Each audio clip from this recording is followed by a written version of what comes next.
Yeah, welcome everyone to the 2025 Ventura County ACP-HLB grower meeting. This meeting has been conducted by the task force for many years, over 10 years. And so we want to make sure we get everybody together at least once a year to hear all the updates on what's happening in the county and then emerging science. One of the important things that the task force does is to review and approve the area-wide management treatment schedule. The 2025-2026 area-wide management treatment schedule was distributed along with this meeting notice. So you should all have a copy digitally of the approved area-wide management treatment program for this year. Here's a review of the summer schedule. All of the dates mirror the dates that have existed in previous treatment schedules, but are moved to make sense with whatever the calendar is for this year. Here's the fall schedule, similar methodology. And then here's the winter schedule. If you look at the digital program, there are links within that program in order to look at what the psyllid management areas are, the list of materials, and all of the information you need to understand the area-wide management treatment program. And that is it for me. We're going to switch over to CDFA's Keith. He is going to give us his updates. So he's an environmental program manager with the Citrus Pest and Disease Prevention Division at CDFA. So Keith, you should be able to share your screen, and he's going to be an online presenter for us. All right, good morning. Can you hear me, see the screen okay? We can hear you, but okay, now we can see your screen. Awesome. All right, yeah, good morning. Appreciate being able to join you all again, and Maureen for adjusting the agenda to let me speak a little earlier. There's a lot going on at the Citrus Division, only some of which I'll discuss today, but basically we're really looking at our program strategically and evaluating and discussing our activities to really keep our program the best it can be while making best use of the resources available. So for HLB detections, here's where we stand with HLB as of last Friday. I believe at the time of last year's grower meeting, there were 73 detections in Ventura. And then as of early last month, there were, I think, 82 positives, but we were still waiting results on 30 trees and over 100 ACP samples. Obviously, some of those trees came back positive, including one last week. So we're now up to 87 positive trees on 51 different properties. I think considering we've only picked up just over 10 positive trees in 10 months since the last meeting, doesn't seem too bad. Almost good, taking into account that the quarantine area really hasn't expanded. So all of the detections are residential and are still clustered together. And we still have a very, very low number of ACP positive finds.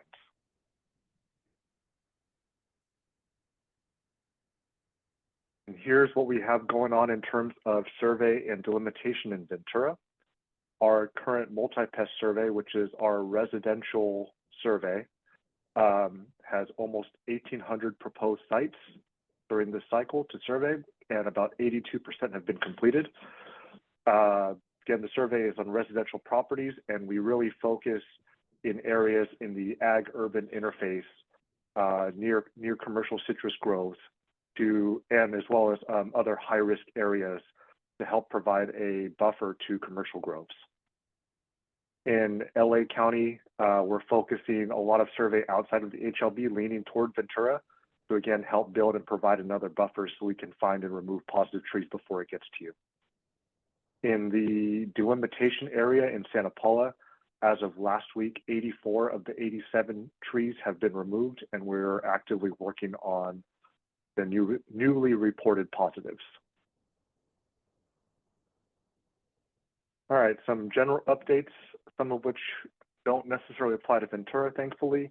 but just wanted to fill you in on what's going on elsewhere in Southern California. But first of all is the grower liaisons. The GLs have been really great partners to the program, and we've been fortunate to work with many for several years. I wanted to let you know that the GL program has not been canceled or eliminated, but has been paused with the support of the Citrus Advisory Board due to budgetary issues. We're hoping to restart the GL program in the next fiscal year, but in the meantime, we will communicate important updates, just as we did.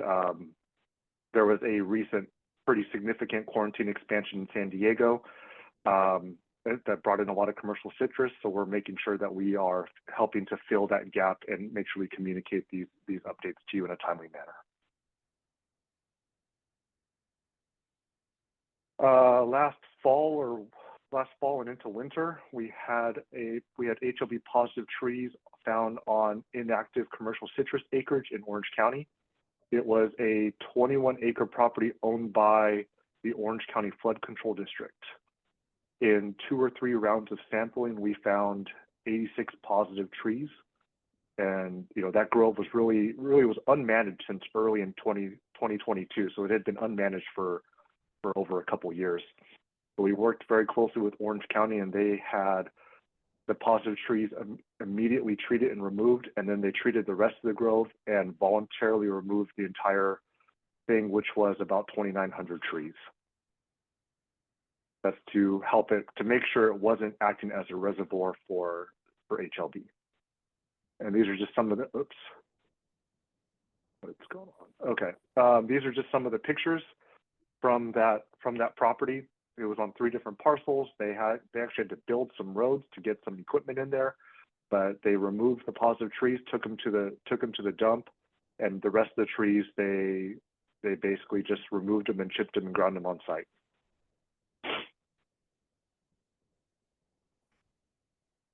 Another thing that I wanted to point out that we're seeing a lot of illegal nursery stock. Our team has also been looking in Ventura as well. Fortunately, we haven't seen much, but with HLB spreading, I wouldn't be surprised if we started to. So we're just making sure that people selling and distributing citrus plants are getting them from a clean, certified source and not adding to the risk of spreading citrus pests and diseases. The bulk of our illegal nurseries are in LA and Orange counties, many of which were propagated by owners or sourced from out of state or out of country. And then right now we're wrapping up dealing with a nursery in San Diego, just outside of HLB, that was found with 158 trees from Florida and almost 250 trees that were uprooted from a nearby grove, which we think was within the HLB quarantine. So in addition to working with the counties, working with growers, and helping to make sure that citrus pests and diseases aren't spread on bulk citrus fruit, we are really looking at the nursery side and making sure that the two sides kind of meet in the middle, and we do everything we can to protect growers from the nursery side as well. Our division and program is going through strategic planning since the last time we did this was 2018. There's a number of things being looked at and addressed, but here's a few. Really, we're first and foremost, we're looking to better allocate our available resources to protect California citrus. We've assembled a working group, which includes Neil McRoberts, and we've met recently and will continue to meet to help define an HLB hotspot, which should help feed into another working group we've established to develop region-specific disease management, and Kevin Ball is part of that group. We are continuing to try to facilitate and promote bulk testing. As of now, lab results are required to be reported to CDFA, but we are having discussions and trying to explore ways to change this if we can, because we know that knowledge is helpful, especially if it can come without the regulatory repercussions. So we are working with Doug Hill and anybody else to help, but Doug in particular, to help him validate his process through USDA, since it currently deviates from the standard approved method, but we're doing everything we can to help facilitate his and anybody else's work who's doing something similar. We are also evaluating and looking to update our HLB grove response. So that's what would be required if a detection is in a grove, to make it hopefully less punitive, but also obviously protect the industry. So there's a lot going on, a lot of moving pieces, but we're doing our best to be as efficient as possible to make the necessary changes quickly. And really, we're open to evaluating and discussing everything. So nothing in our program is off the table. Lastly, our Ventura field crews have been taking pictures of HLB positive trees, and I'm going to share these with Maureen if okay, and they can be shared with this group. There's a lot of, they've taken a lot of pictures, so hopefully these will be helpful to you and your PCAs. So there's a few pictures of, all of these trees, all the trees that will be shown were tested positive for HLB. The first slide is tangerines, and then the rest of the few slides that we have in here were lemon leaves.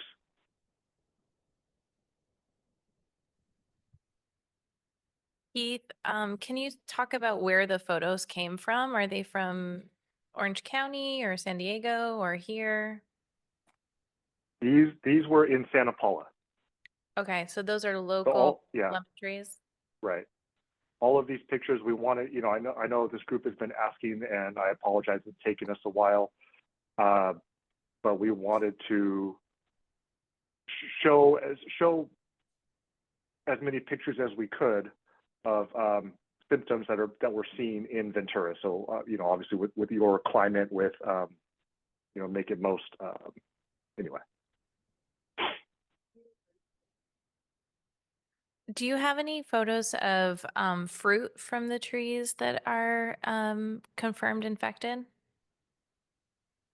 I can look. I don't believe that. I believe most of the pictures just focus on the leaves, but I will look and also submit the request. The team out there has been very good lately about trying to get as many pictures as possible. So we'll make sure that we do that. It would be great if those pictures can also show the fruit sliced, so you can see the outside of the fruit, but also the inside of the fruit, if possible. Will do. Awesome. Will do. Thank you. Does anyone have any questions for Keith? Keith just had a baby, so he's going to go to a baby appointment. So this is your last chance.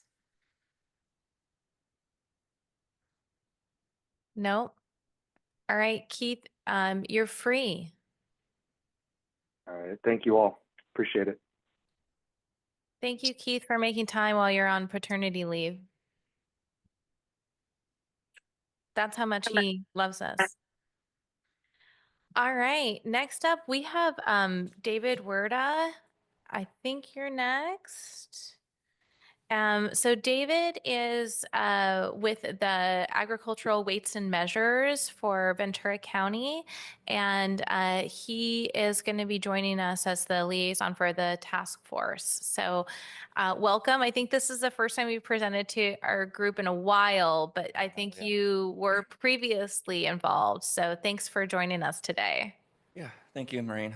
Thank you guys for having me. Yeah, this is going to be a really brief update from the county. I am now the deputy in charge for our bulk citrus program, and I've been on the job for about a week for this program. So I'm catching up to what's new. I had this program back in 2019, 2020.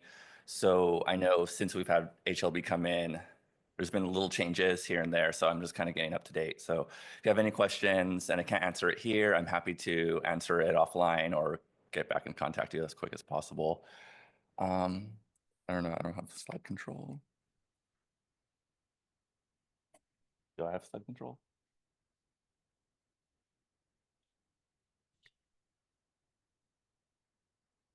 Down. Again, just introducing myself. Here's my contact information. If you have any questions about bulk citrus movement, ACP quarantines in the county, We're supporting CDFA with their efforts, but we're also enforcing the bulk citrus program here locally for the movement of fruits. I've been with the county for about 14 years now, and I am the deputy of our pest exclusion program. So I know I work with you, a lot of you, with your exports and your phytosanitary certificates, nursery stock, basically anything to do with moving pests or the restrictions of moving pests from out of state into Ventura County. Here's a little bit of data for our bulk citrus enforcement for 2024. We issued 23 new compliance agreements, amended 5. We're seeing less compliance agreements this year because everyone's basically in the program who's here locally. Some new companies pop up for transporters, for fruit sellers. I believe fruit sellers are probably the enforcement push that they did last year to get people at swap meets, farmers markets, because they actually have to follow both citrus laws as well. I did about 422 regulatory inspections. We issued 5 notices of violation and 2 went to NOPA's notice of proposed action, which resulted in fines. The inspection types that we're really focusing on are growers, transporters, packer, and seller. Grower inspections are the inspections where we're showing up to a harvest and we're actually ensuring that the mitigation proposed to move the citrus is actually being done correctly. Most commonly, people are using spray and harvest, but if field clean by grate or field clean by machine are being done, we'd like to actually go and make sure that the amount of leaves are not making it so that there's no rejections at county or any issues, or at the destination county on any issues for you guys. We are also reviewing the ACP declaration forms, which I'm sure everyone is familiar with. We're doing a little bit of an audit system this year to make sure that growers are actually filling these out on time and informing us that, yes, we're moving citrus within 72 hours. We're finding some blind spots where growers are notifying packing houses, but we're not getting notification. So we'd like to tighten that up a little bit to make sure no one's kind of cheating and moving stuff that they shouldn't be moving. Transporter inspections, we're showing up in the basically receiving areas of packing houses, ensuring that trucks are tarped correctly and that basically that they have all the basic paperwork that come along, the declaration forms, the compliance agreements, and everything checks out. I would say a lot of our violation occurs there. Usually tears in the tarps over time, or just simple transporters are moving too quickly when they're tarping their vehicles, and there's a lot of gaps in truck beds. So we're catching a majority of our violations at that section. Packer inspections are slightly different, where we're still at the packing houses watching the fruit being received, but we are actually looking at the bins to see if the original harvest treatment or the harvest mitigation method was successful at origin and arriving here with under the tolerance for stems and leaves. And then seller inspections is something I'd like to keep going with, because we have a lot of peddlers, we have a lot of market swap meets, farmers markets, people who are flying under a radar. They're just pulling fruit from, whether directly from the field or from packing houses, and they're selling locally at markets, which could be a high risk factor for moving ACP. So we'd like to get out support, we'd like to have presence at sellers to enforce to keep ACP out of that pipeline. So I want to update this group. We have a program right now. We received a grant to supply up to 100 trees for the residents who have had to remove their citrus trees in their backyards. So we're offering vouchers from any nursery who is interested in working with us to supply residents with non-host fruit trees or ornamentals in their backyards. So the idea of this is it's support for our community. It's trust in the community to remove their trees, their citrus trees, host trees, but also they get something back in that they can provide, we can provide them with their backyard trees that they enjoy, and it keeps the population of host citrus out of backyards. So I want to notify you guys, if you have or know any nurseries who might be interested in this, we're looking for bids by April 11th. So far, we actually have no nursery who's come forward to be part of this program. It's a guaranteed $5,000 to be part of the program, and we're issuing vouchers to residents to redeem at these nurseries. So if you want to spread the word, please, that would actually help us out a lot to get this rolling.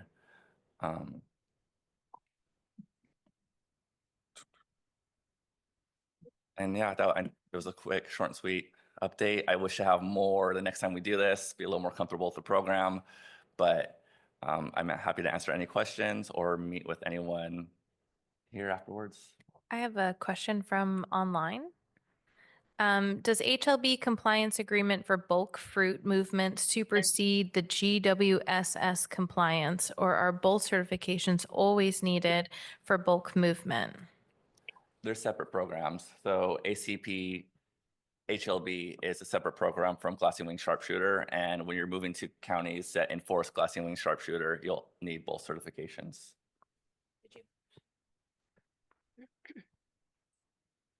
I just wanted to know if you, Amazon, mails, all the distribution centers for that kind of stuff, are they being monitored?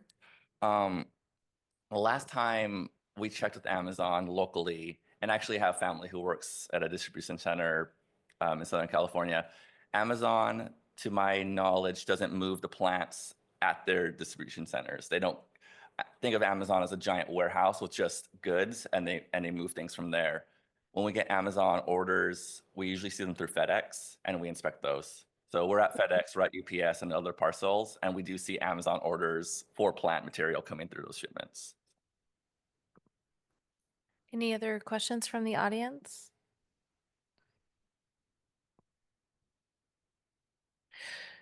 David, one of the questions that I have, and I think your background's in entomology, if I'm not mistaken, or Indeed. that's what you were doing previously, or was your posting as question one? We know you from quarantines. Yeah, we're from quarantines. I went to school for ecology and evolution, and I've been working in the pest exclusion program for most of my career here at the county. So I'm less, I mean, my entomology background is unofficial, informal. I've learned everything from either growers or from here at the county and regulations through experience. But I would be well versed in the actual regulations that California applies to the movement of. Well, we all know you from your very competent job in the Queensland fruit fly and all the other fruit flies, so we appreciate that. One of the second question I would have as a follow-up, hopefully we can begin to get some answers on the efficacy of some of the treatments that we have in place right now. So obviously I heard you're focused on tarps, but have your inspectors noticed any difference between field grade, spray and move, ACP detections coming out of bins, or some of these other things that we're pouring money into and assuming that they work? And you guys are all over it watching, I know that. I don't really have an answer for that one. Yeah, for data wise, I don't have anything specific for I can really hold on to. It would be just more of what we're seeing for rejections. I believe, we've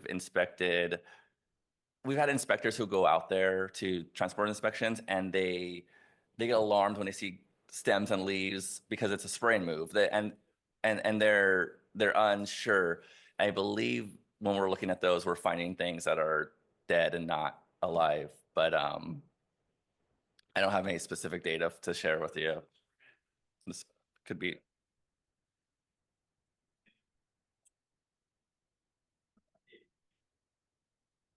It's a good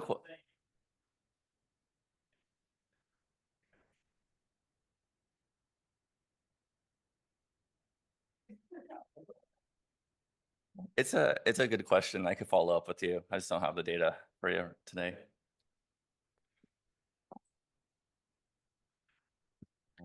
Any other questions in the audience for David? I think we always want to put a plug in for the dogs for the pest exclusion program. I know that there's competition out there for who gets the dogs, and we want to take every opportunity to log our call to action for the dogs.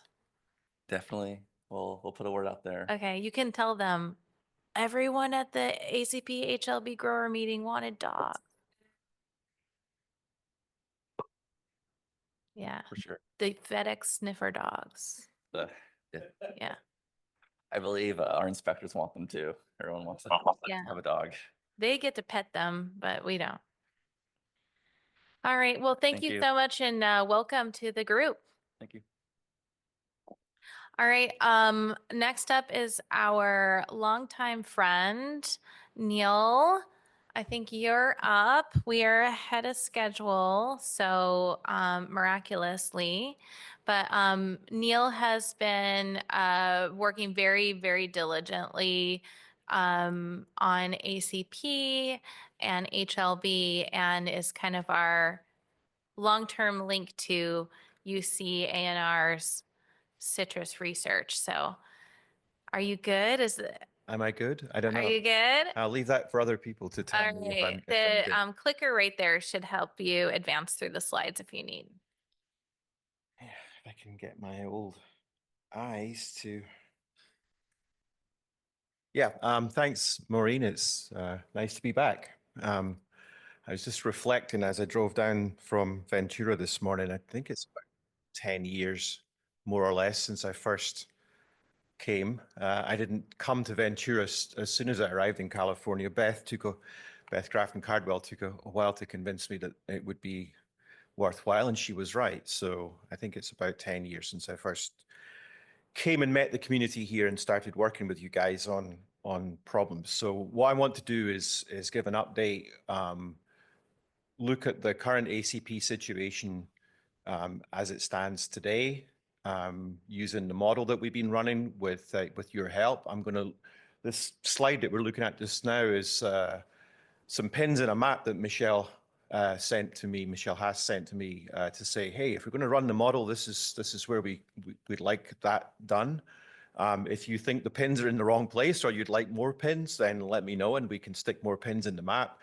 I'm going to show you the output from the model, but it actually runs on a web application that you can use yourself if you want, and we can do an online Zoom meeting where we can walk everybody through the process of how you run it. It's really simple.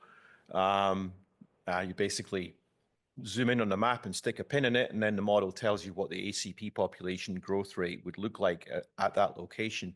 So if you want your own customized version that you can run, just let us know, and we're happy to hop online and walk people through the process. But equally, if you want us to just keep running it on your behalf, then we're happy to do that too. So I'm going to show you for those 10 locations what the current growth rate looks like and forecast out over the next couple of weeks, so you can see what we think the ACP population will be doing over the next couple of weeks, and we can move that window forward through the season. I'm going to take the chance to say a few words about some of the things that Keith brought up, because I think the program statewide is at a really important moment in its history, and Kevin's very much involved in those discussions. And there's an opportunity, I think, coming for each citrus producing region to take the program into its own hands and decide what the program should really look like at a local level. And the CPDPC, the Citrus Committee, is exploring ways at the moment to push the funding for program activities down to a local level. And so there's some choices coming up for the community about how that might happen in Ventura.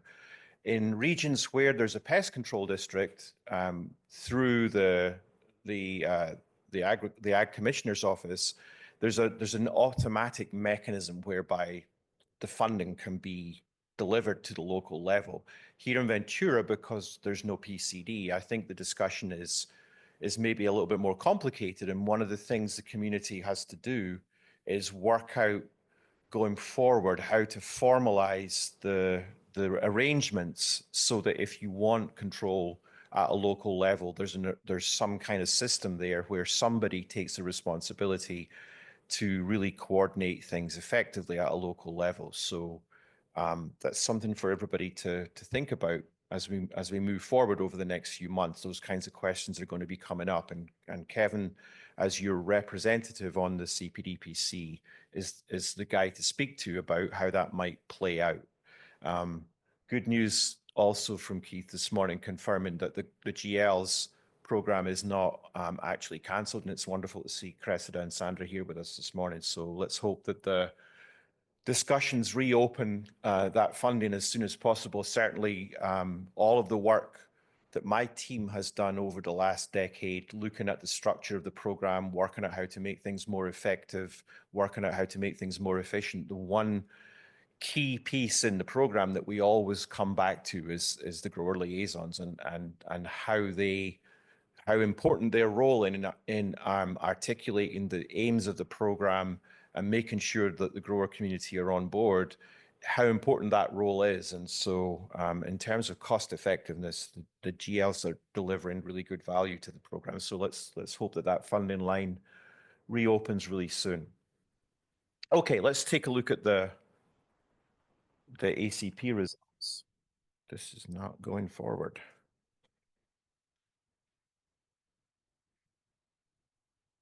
It's down. Ah, there we go. Thank you, David. Okay, so there are 10 of these. There's 6 on the first slide and 4 on the second slide. I started while doing other things. I started making these forecasts on Sunday evening, so there's a slight variation as we move through to last night.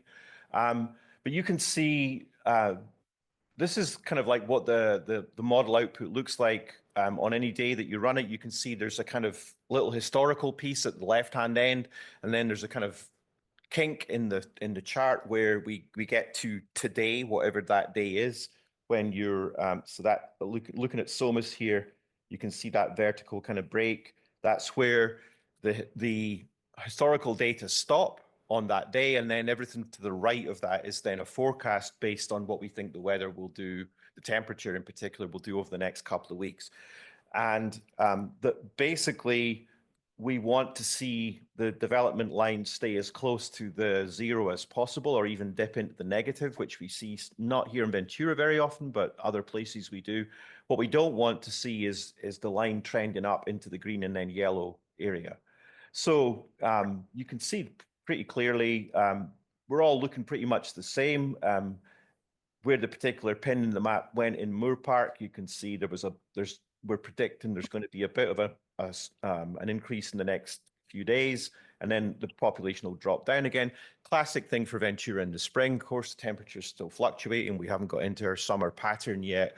So the ACP population is, we would say, and you guys can confirm this by sampling, of course, we would say it is kind of locked into its steady increase already at this point in the year, but it's not really growing very quickly at the moment. Just isn't enough heat out there for it to really take off so far. You'll see as we walk through the rest of the slides, there is, based on temperature, there is a kind of course, west to east effect. So the further up valley we move, the more that line is going to shift upwards.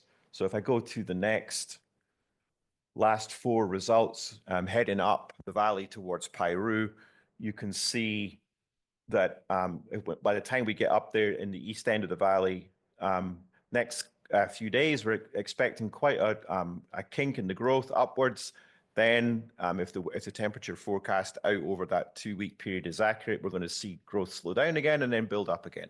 And that's the pattern we're going to see as we go into the summer. And then, of course, as we get into the later months in the summer, that line is going to stay solidly in the green area, and the ACP population potentially could grow rapidly.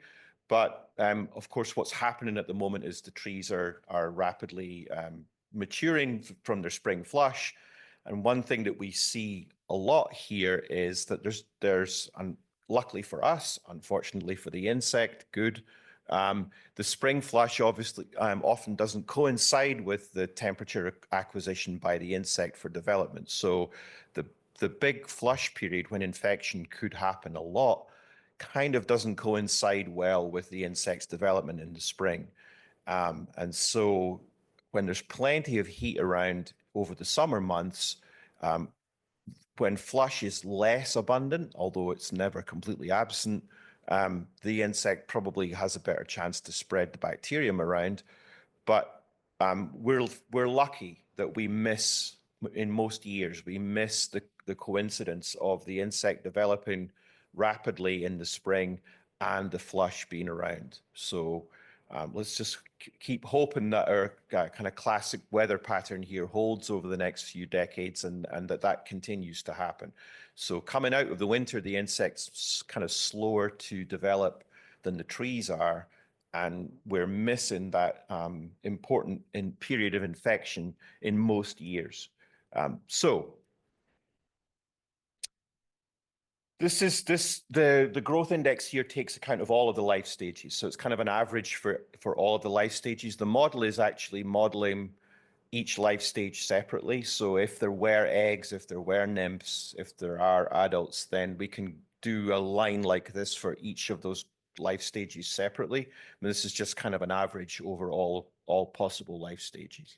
It's based on the temperature, right? Right. So Yeah, how many would be born and then how they Exactly. would grow up based on Yeah. when they would have been born and when they would have laid their eggs, et cetera. exactly. Yeah. So what's underlying this is actually all of the experiments that have been done over the years where people have caged ACP on plants and then held them at constant temperatures to see how quickly they grow at different temperatures. And then if you aggregate all of those published results and do some clever statistics to fit curves through the data sets, you end up with a bunch of growth curves for each life stage. And then we pack all of that back into a model. So it's based on experimental data from, I think, 6 or 7 independent studies looking at the way that the ACP responds to temperature. And it seems to translate pretty well to the field. Tom and others send us scouting data occasionally, and we look to see how well the model's matching up. And it does a reasonable job of tracking, not in detail how the population's doing, but at the level where you can use it to kind of say, oh, okay, it's going to really accelerate over the next couple of weeks. Maybe it's time for us to think about doing something. We're not looking for numerical accuracy here. We're just looking for something that gives us a sense of, like the speedometer in your car, right? Like just how hard have I got my foot down on the gas? How quickly is the population going to grow over the next few weeks? So the other thing that we can do, and we do this on the same page, if you drop a pin on a map and ask the model to tell you how the ACP populations do. And the other thing it will tell you is how that location compares historically with a bunch of other places where we know the dynamics of ACP. And our kind of classic case, of course, is Florida here. So this is Fort Pierce. And and you can pick any year. So this is looking at the January 23 through to January 24 here. And I've just picked the coast versus Peru to give you a sense of the spread. So you can see this is based on temperature. This is what the daily, each of these little stripes is a day.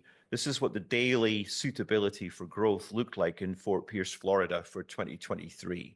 And you can see it's pretty solidly pale green. It kind of matches this area here. So every day, there is a potential for the ACP population to grow at about a rate of 20% per day. So really fast, okay? Which is why Florida only now has 100,000 bearing acres of citrus left. 100,000 acres in the entire state is all that's left. And so to give you so this is kind of like nirvana if you're a psyllid, okay? if you're a psyllid.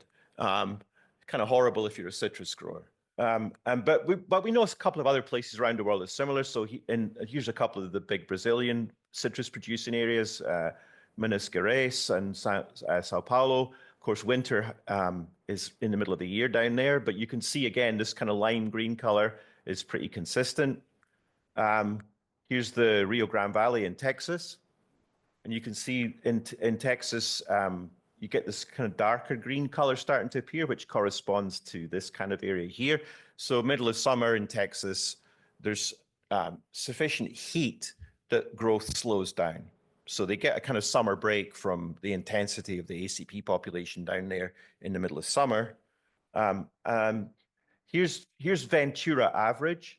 And you can see, this is what I was talking about in the springtime. There's a lot of kind of dark colors corresponding to these kind of low to no growth. As we go through the summer into the start of the fall, is really the time when the temperatures here are in the sweet spot for ACP development. So it's the fall flush that's going to have the biggest chance of seeing large ACP populations and therefore the biggest chance of being infected. Compared, if we hop over the mountains into Kern County, at Maricopa, you can see Central Valley winter temperatures are low, so the ACP over there, if there are any, hopefully there aren't, but they wouldn't like it much over the winter there, and we don't see any trap finds there in that period. We get into the middle of the summer, and this would be even more pronounced if we ran the model for, say, El Centro or down towards Yuma.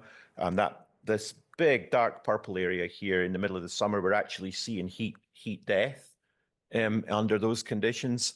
And then as it cools off going into the fall, again, you can see we get back to the sweet spot, but not for long before we start to get the fog and the cold temperatures in the valley in the winter, and it gets too cool for the psyllids. And then here is each of these locations. So this bottom strip here just shows you comparing the coast with further up the valley. But the pattern's pretty much the same. You can see there's a bit more of that pale green color up there in Peru than there is out here on the coast. So a few more days of suitability for the psyllid further back up the valley we go towards I-5. So that's kind of like what our year looks like.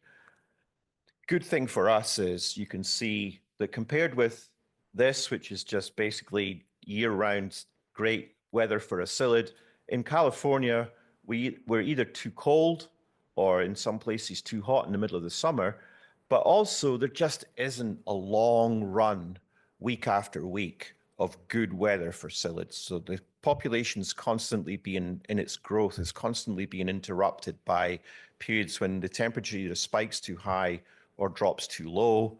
And at either end of the year, it's doing both things. It's too cold overnight and too hot during the afternoon. And that really messes with them. They don't like having to deal with fluctuations in temperature. This is a tropical insect that likes to just sit there at a constant temperature. Yep. Too hot for a psyllid. Actually, by the time it gets to, in the growth chamber experiments, by the time it gets to 90, they start to struggle. And so certainly in the Central Valley and down in the desert, then we're regularly getting days that are beyond that. But even here, middle of the afternoon, middle of the summer, on the leaf surface, you're going to reach that kind of temperature in direct sunlight, no problem. So they will go into stasis. I'm not saying it would necessarily kill them, but they'll basically stop activity. And I'm going to pick up on the question Derek asked about how do we know things are working or which things are working. These are very small insects, and basically they need to be, if they're adults, they need to be drinking pretty much constantly to stay alive. If they're not plugged into a source of liquid, they don't hang around too long. And we can't say for sure whether each individual part of the program is working, but we can say that the combined effect of spray and move or other pre-transport treatments with tarping means that the traps that are all around all the packing houses rarely have detections. Not never, but hardly ever. So the combined effect is that the insects die before they get to the packing house most of the time, because we just don't see lots of detections on packing house traps. So hard to disaggregate what you're doing down into individual things. And I know that would be great because some of those things are expensive and time consuming and involve the use of pesticides, that it would be great for us to be able to say we don't need them. But not seeing lots of insects being trapped at packing houses tells me that the combined effect is that they're dying before they get to the point where the tarp is pulled back on the truck and the fruit is dumped out to be packed and washed. So for the meantime, I would say let's keep doing what we're doing. But I agree, there's a research project there, although exactly how we do it, I'm not too clear. But yeah, it might be something worth thinking about how we could do that for the future. Yeah. So the question was a multi-part question, but boiled down to why hasn't HLB exploded in commercial citrus in California? And can I speculate on which bits of the system overall are responsible for keeping the disease in check? So one of the reasons is the picture we're looking at, that the environment here just isn't conducive to the ACP spreading and multiplying in the way that it does in a tropical or subtropical climate. So it really doesn't seem to fare well in a Mediterranean type climate. That's the first thing. The second thing is that we know from work done in Brazil by Fundus citrus that the bacterium also doesn't do very well at temperature extremes. It doesn't move in the plant as readily when the temperature is cold or hot as it does when the trees are sitting there at a constant kind of nice ambient temperature like they would be in, say, Fort Pierce or Fort Myers, Florida. So as well as the insect not doing too well, we suspect that the temperature also plays a role in preventing infection from being so easy to happen here. So we may get transfer of the bacterium into the plant when the insect feeds, but then if the temperature drops, the bacterium will stay much more localized in the plant than it would if the temperature was kind of in that comfortable zone. And those two zones, those two comfort zones for the bacterium and the insect kind of overlap pretty well, so it's not a surprise. So if the temperature deviates much from a range from about 70 to 90, then neither the insect nor the bacterium are happy. So those two things together probably are working in our favor. The third thing is that after the initial splurge of population growth when the insect first arrived, of course, our natural predators and enemies have learned to use psyllids as a food source. And so where we've backed off of intensive pesticide use, there's some natural biological control going on. And Ivan and others have done some really great work to find out what is responsible for that. And there's a whole bunch of things that are eating psyllids. Hoverfly larvae, we know particularly, but also spiders play an important role in keeping them in check. So the population has come under regulation by all of the good things that are out there and helping to keep citrus groves clear of pests generally. So that's taken a little bit of time to happen, but now I think we're seeing pretty clear evidence that that's part of the story. And also we have this fairly aggressive biocontrol release program where we've released Tamarixia into the environment, and it's also helping to keep the population under control. So if you take each of the pieces that are there and add them together with pesticide use, I think you don't have to look any further than all of the things that are staring us in the face to understand why this hasn't taken off the way it did in Florida here in California. So we are in a better place, and we are not going to be Florida 2.0. I'm just going to put that right out. I mean, decade into the story, after a decade, I think we can be confident that we're not going to be Florida here. And I think, therefore, that the committee is right, at the CPDPC is correct at this time to be saying, let's take a look at the program and work out if we really need to be spending $40 million a year to stay on top of this thing. Bigger picture, I think that's probably a good thing anyway, because with Florida down to 100,000 acres, the political support for this research program that's been going on at USDA for the last decade is likely to go away. So there isn't going to be, you know, when Congress gets the budget reconciliation done and when they finally get back to thinking about a farm bill, which we need, probably towards the end of the year, I don't think we're going to see another $100 million authorized for HLB research.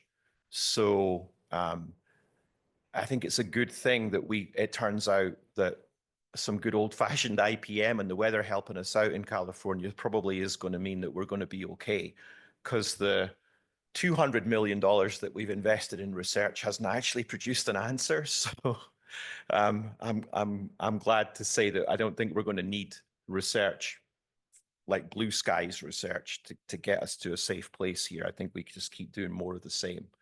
Can I make a comment about dogs? Okay, so everybody loves the dogs, right? When we're not working on research, one of the things that the team in Davis has been doing over the last 18 months is looking at the statewide pest prevention programs on behalf of CACASA and CDFA. And the dog program at mail centers is one of the things that we've looked at. And I'm not going to say too much because the secretary is still reviewing the report and we haven't had feedback from CDFA yet. But there is an economic case to say that more teams would be helpful. But there's some interesting nuances about where the best place to deploy them is. And it's actually at USPS, not at FedEx centers. They're much more effective at finding bad stuff if they spend more of their working time at USPS than in private package facilities. So I think this is going to be a bigger conversation later in the year once the report is published. But once it's out there and I can say more about it, I'd be more than happy to come and talk to everybody about that work. I think too, it's important to clarify, there's been programs in the past where dogs came and looked for ACP and looked for HLB. That's not this same program. This is a program that's been long established, and the dogs are in the packaging centers to identify what packages should be opened for inspection. Correct. Is that correct? That's correct, yeah. So it's a completely separate program. The California Dog Teams program that we're talking about right now is funded by USDA, and the animals are trained at the National Training Center in Georgia, and then they're paired up with a handler from each of the counties here, and then they work in those mail-in facilities. The programs of training dogs to find HLB or to find psyllids that we've had here in California is a completely separate exercise that has nothing to do except with the mail facility program that we're talking about. So are the package dogs cuter than the HLB dogs? On a scale of cuteness, Well, what are your top 3 cutest pest exclusion dogs? so it's a really interesting question, actually. So the USDA official program tends to use German Shepherds or Belgian Malinois, so big, pointy-eared, fierce-looking dogs. But they're working in a closed environment where they're not meeting the public. The training company, Lisa Finke's training company that trains the dogs for ACP detection, for example, Lisa chooses things like spaniels for her program because they they're going to meet the public, and people find Belgian Malinois and Alsatians kind of intimidating. So there is a kind of psychology to which kind of breed you choose, depending on where the animal's going to be deployed. And so there's actually a breed difference. Personally, I think Belgian Malinois are pretty cute. I don't see why people like spaniels. I've never met one that I never met one that I particularly like, but I don't hate them. Wow. So you thought it was a joke question, but it was an actual scientific question. No, there's actual psychology and science behind which breeds you choose for which job. Yeah. Ability doesn't matter, Derek. It's cuteness. I'm going with huskies. Not the best smellers, but the cutest dogs. Well, yeah, but huskies have that thing where when they need to go to the toilet, they like to do it on a plant, which is kind of not. That's part of the cleaning process. Which The forecast model. Getting back to the forecast model, how long to the build question that's to been make it or elevated is to how or long to it run took. it? Develop and get it to where it is at today. Much appreciated. From kind of me driving up and down highways thinking it would be cool if we had it, to twisting the arm of Victor Alves, the PhD student who finally made it, probably about 18 months. And it's, we're still tweaking it, but From the 2017 weather in Ventura, which we had a huge explosion, I think. ACP that year, and it's been kind of yeah. So Derek's asking if we can go back and look at 2017 and see if the model gives us an explanation for why we saw the explosion in the ACP population. I'll have to double check. The free weather app that we're using to pull the temperature data down has some restrictions on which years you can see. I don't know if we can go back to 2017 easily, but just for you, even if we can't, I'll dig out the 2017 data and get Victor to run the model just for 20. Sure. Yeah, no, I think it's important. So I just want to touch on a couple of the things that we're doing. Keith brought these up, and I think, again, they're going to be really important. So the CPDPC Science Subcommittee created a technical review team, which is chaired by Melinda Klein from CRB. And then underneath that technical review team, there are a number of working groups, and two of the working groups that we're involved in, Ivan is involved in the hotspot analysis. You're involved in both of them? Right. So two of the key things we're looking at are how to define what constitutes a hotspot, which is basically an area in Southern California where the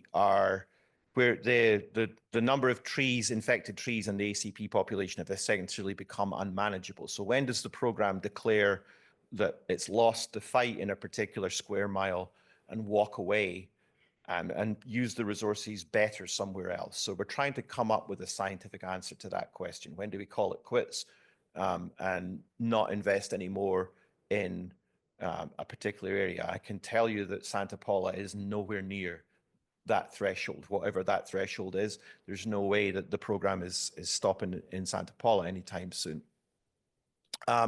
The other thing we're doing is trying to help develop regional management plans. So this is the idea that each region needs its own kind of locally optimized approach to managing ACP and HLB. And this is where the community comes in, okay? So this is an active area of discussion at CPDPC. The science committee is expecting us to report back to them. I drafted the initial kind of, Ventura should do this, Santa Barbara should do that, San Luis Obispo or Monterey should do another thing, the desert should do a third thing.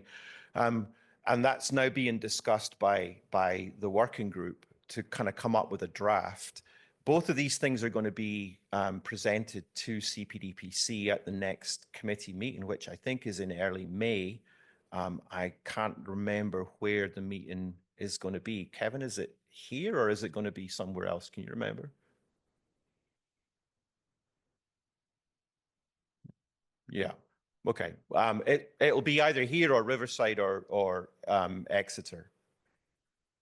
Okay, so the committee is going to meet in Riverside and in May, and these questions are going to be brought up for discussion about these issues. So there's a window if the community here wants to chip in on what the regional management for this problem should be here in Ventura. Now's your time to talk about it, to feed your views and opinions to Kevin, and then he can. So I'm giving you a job here, Kevin. he can represent the community at the committee meeting and talk about the extent to which a regional focus has already been developed here. And you guys have always had that perspective, I think. That's my experience of working with you is that that's something that just has always been here.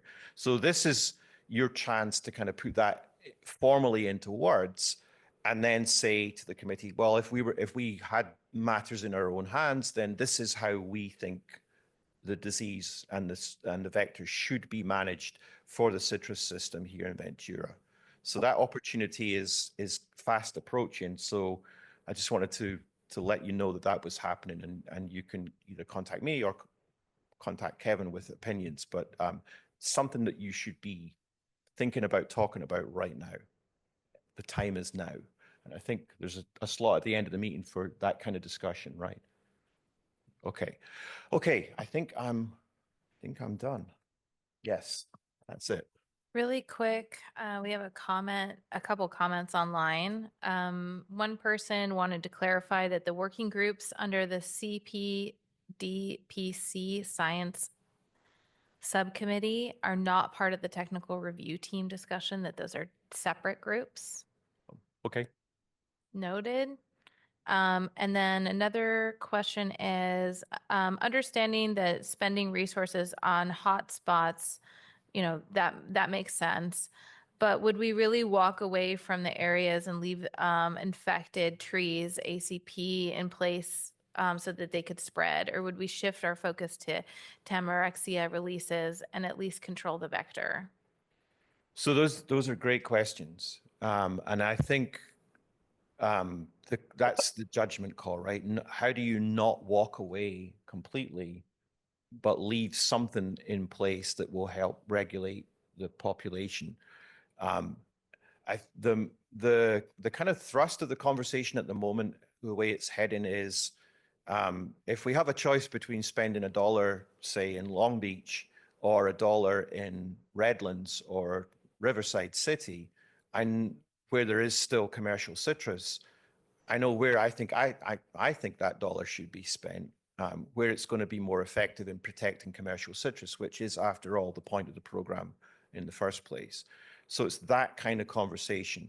But if we can no longer keep up with the rate of detection of trees in Orange County, for example, and we have to make some tough decisions about what the program is going to look like there, then yes, of course, reducing effort in those kinds of areas will, in the long term, increase the chance of the spread of the disease at state level.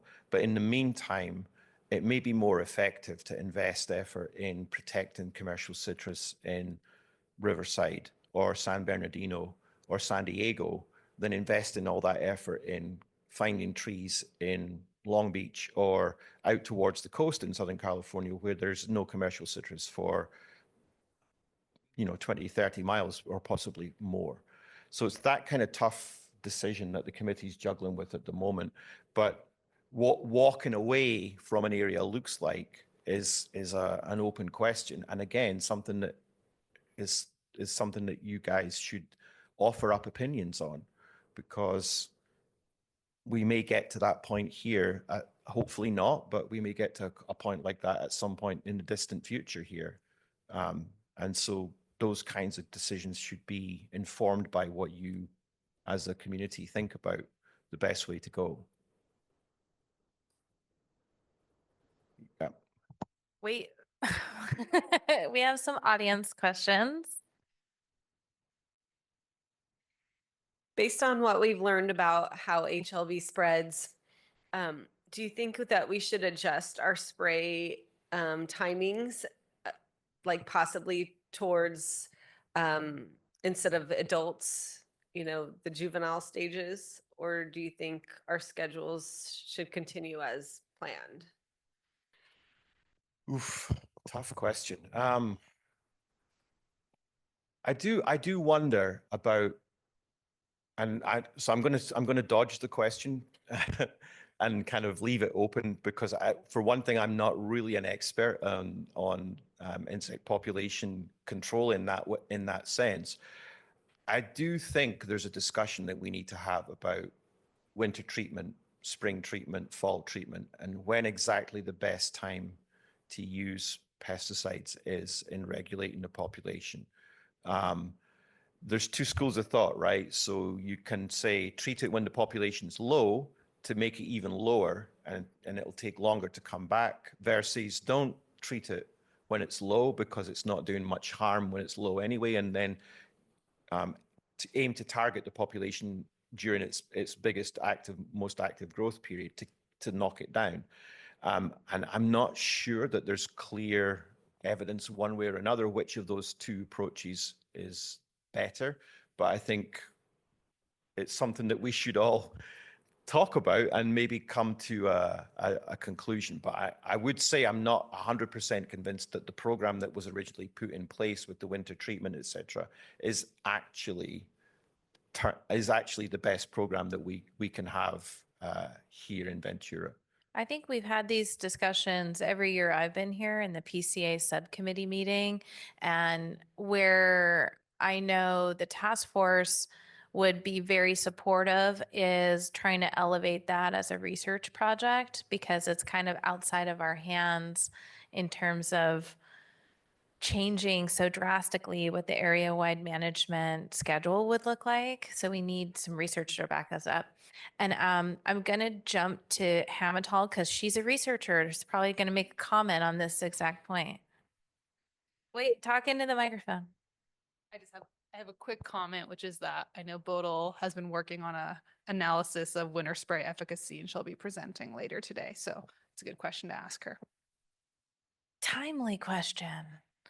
All right, Sandra, do you have a comment? Neil, is your degree day model available only on request, or will it be available to the public or website or to certain people? Yeah, so it's actually freely available right now. We just haven't started sharing the link yet, but it's an open source web link. Once you've got the link, you can run the model for any location you want. So I can share the link with Maureen, and she can mail it out to the community. Would that work?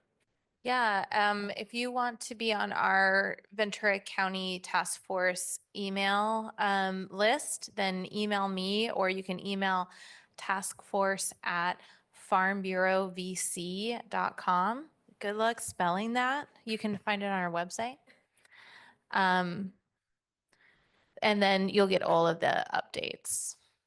Yeah, and it is really simple to use. It's kind of self-explanatory. There are help buttons on the screen when you first go to the website that kind of walk you through the process. But if you do get a copy of it and then want us to get online with you just to walk you through it, then we're happy to do that on a one-to-one basis for anybody who wants to start using the model too. One of the comments or I guess questions in the chat is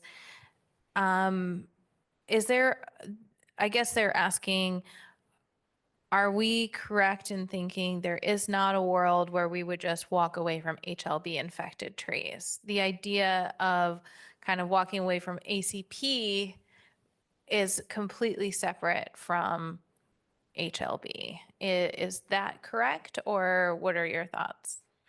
Yeah, so at the moment, HLB is a regulated quarantine organism in California. And so CDFA is legally mandated to deal with it if they detect it. So they cannot ignore it at the moment. There would need to be a change in the regulatory status of the organism to allow them to simply stop taking action against it. And there's a kind of delicate balancing act between how aggressive they are versus not, in terms of maintaining a relationship with USDA, which keeps USDA invested in helping California stay on top of the problem. So there are federal dollars that come to the state that pay part of the program costs, but in order to get those are not no strings attached dollars. They come with requirements for what the program is mandated to do. It's not impossible to imagine a future where if the grower community and the state decide that this pest disease has turned out not to be the problem that everybody thought it was, that we could request deregulation. And the state would no longer treat HLB as a quarantine disease. Florida doesn't treat it as a quarantine disease for obvious reasons. So it can be deregulated. That's a relatively long process. It has serious implications. But we might get to that point in the future for the opposite reason that Florida got there, right? They got to being deregulated because it was pointless to be regulated given the mess that they were in. We might in the future get to the point of requesting deregulation because the disease simply isn't serious enough for us to continue to have a regulated program. That is a really high level conversation, way above my pay grade. But it's not an impossible scenario for the future, but we're nowhere close to being there yet. We have a couple of questions in the chat but I know that Etienne raised his hand. Do you want to verbally ask your question or make your comment? Thank you, Maureen. Etienne here. Good job there, Neil. I think obviously the issue of HLB tree removal or not, or where we walk away or not, is very, very sensitive. But one of the complicating issues is the whole latency period that we have in expression of symptoms. Can be anywhere from 6 months to 2 to 3 years. So we have a reservoir of infection that we don't know about or don't see. So maybe Neil, you can comment on that as well as a complicating factor in trying to combat it, especially where we don't have any vector control in Southern California residential. Yeah, morning, Etienne. That's a really great question, and it definitely does complicate things that we have a population of trees. For every tree that we know is infected, there are several other trees out there that are infected, but we don't know that they're there because they're pre-symptomatic. And one of the parts of the story that we don't have a good handle on here in California is how long that period lasts between when a tree gets infected and we can tell just by looking at it that it's got the disease. We don't know how long that takes in a Mediterranean climate. I would be willing to bet that it takes longer for the reason that the bacterium doesn't like temperature swings. So it probably takes longer for trees to become fully systemically infected and symptomatic here than it does in Florida, for example. But we don't know how long that period is. But Etienne is right to point out that there is a population of trees out there infected already that we haven't detected yet. How big that population is, we're not 100% sure. Wakey Low from USDA and I have made efforts to try and guess using computer to help us. Our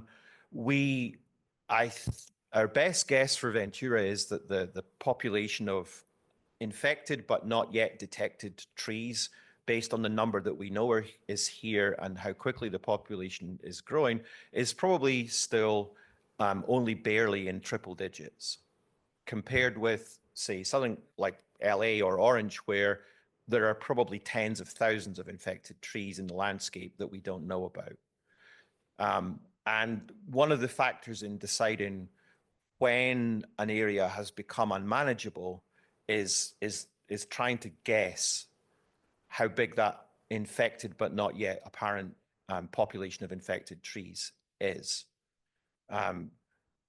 All of the experience of management of this disease around the world suggests that if we get to the point where the infected population of trees gets into the sort of 5 to 10% range of the entire tree population, we're probably not going to be able to keep that under control. And certainly in OC and LA, we are past that point. All of the different scenarios that we run on the computer tell us that we're past that point now, which is part of the reason we're saying, how do we best use resources? Ventura is nowhere near that point.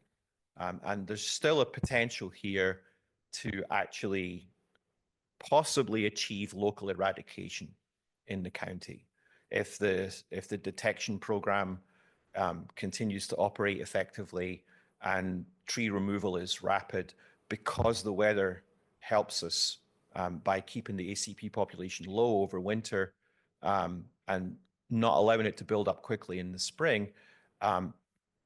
Local eradication here is a potentially manageable effort. And when I say that, I mean in the residential tree population. Okay. But anyone's guess what's happening in commercial citrus, but my guess would be we're still pretty clean. And because of the way the trees are managed, we may never see symptoms in commercial citrus. So every hope that an aggressive foot down on the gas program here in the county could keep us clean or get us back to a state of being clean. We're not, as David or Keith pointed out earlier, we're not seeing the numbers of infected trees in the quarantine area explode here. They're creeping up, but that doesn't mean we're getting new infections. That maybe means that we're finding pre-existing infections as we work our way through the urban tree population. So I'm still optimistic that Ventura might be okay. One question before, well, let's go to Danny first. No. You're retracting your, you always have, you're a PhD, Dr. Glidich. We're also an hour ahead of schedule, so. Let's go. All right, so I like your commentary about optimism. My optimism, I think, is coming from a different direction in that I think we have widespread infection, but we're seeing very low symptomology in the field, and our detection protocols are insufficient to detect any low-level infection that we have. So I'm in the camp of cats out of the bag, and we're just farming through it. It's not a problem. And I don't know how you do the trial to show that I'm right, or we've been successful the past 10 years and it's not here. So I'd like to hear commentary on that. Yeah, so I think that's a fantastic question. And going back to when I first started working with CPDPC, there were committee members, Jim Gordon being one of them. And I'm heading over to Visalia tonight to go and visit with Jim and a few other people tomorrow. Making that exactly that point that it's great to have an aggressive program that gets rid of infected trees really quickly, but it would also be nice to leave a few of them in the ground to kind of see what happens, right? Under very carefully controlled conditions. So the experiment that you're talking about would require CDFA to make an allowance in the regulation to allow some known infected trees to remain in place for study purposes. And that's a question that's been kicked around several times. We haven't had that discussion in a long time about exactly how that would happen, or even if it could happen. Every time the topic was brought up by Beth, by me, by others over the years, the answer always kind of went back to, well, it's a regulated quarantine organism. We can't do that. We can't leave trees in the ground. So it's a nice thought experiment, but the practicalities of making it happen are difficult under the regulatory environment. How long is your response?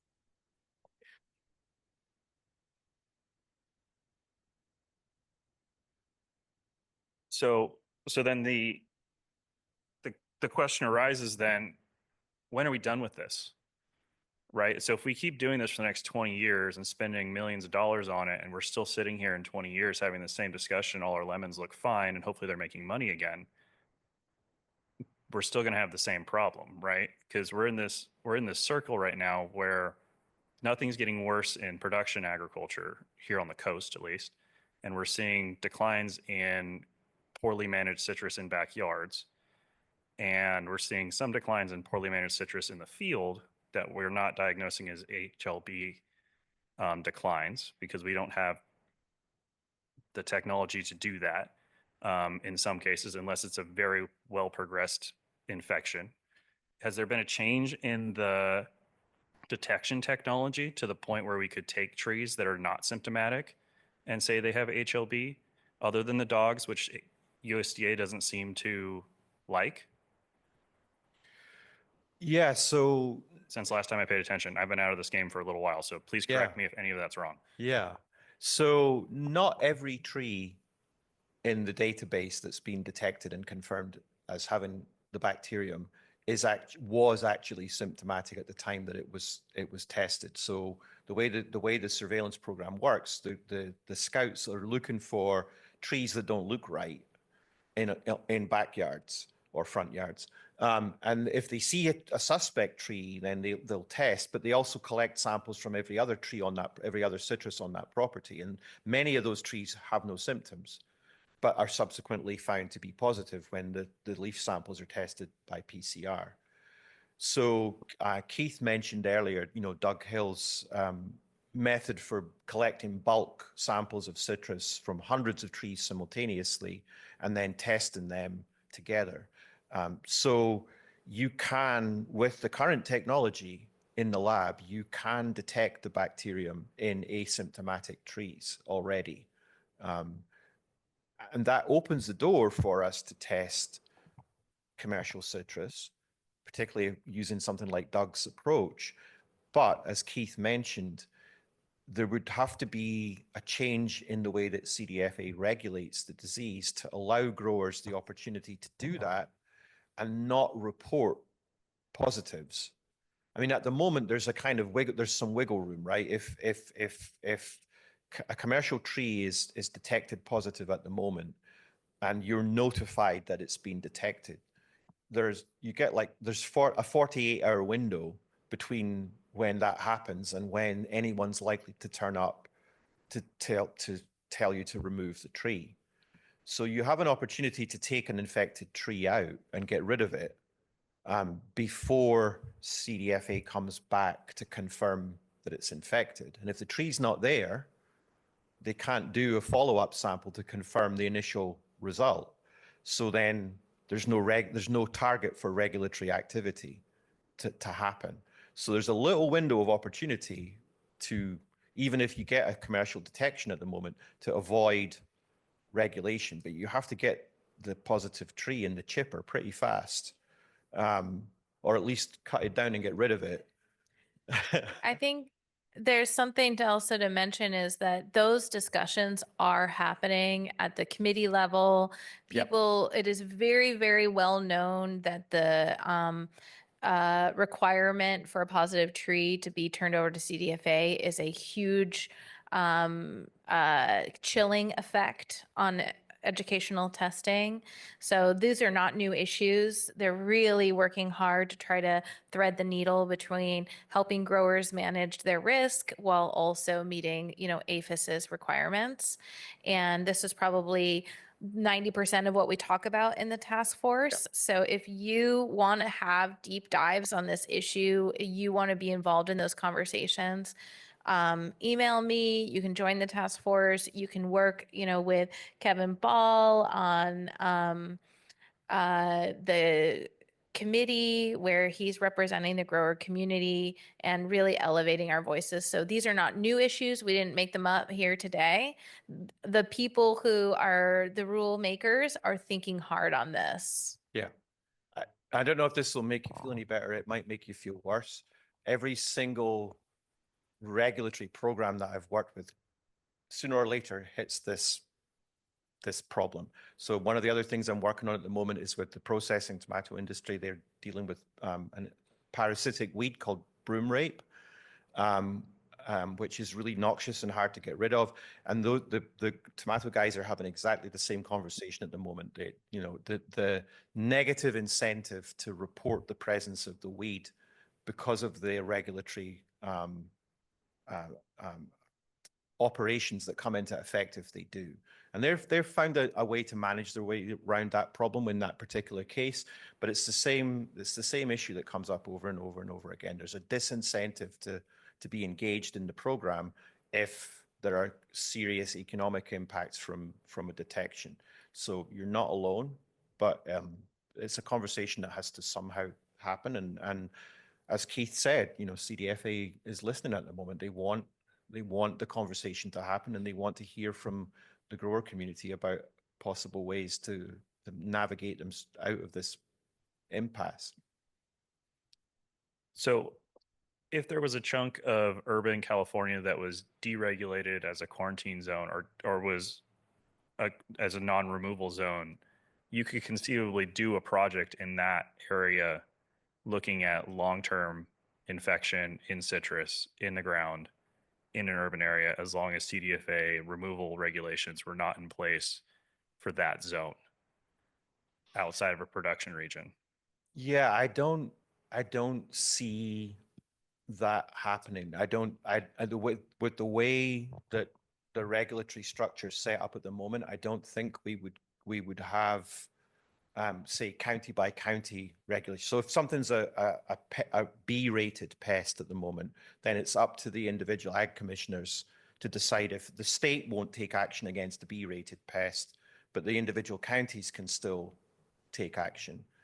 I don't see us ever getting to that kind of mixed map in California. I think that it'll either be regulated at state level or not regulated. So I think the experiment is something we should think about, the experiment you're suggesting, but I think it'll have to be done somehow within the current regulatory framework.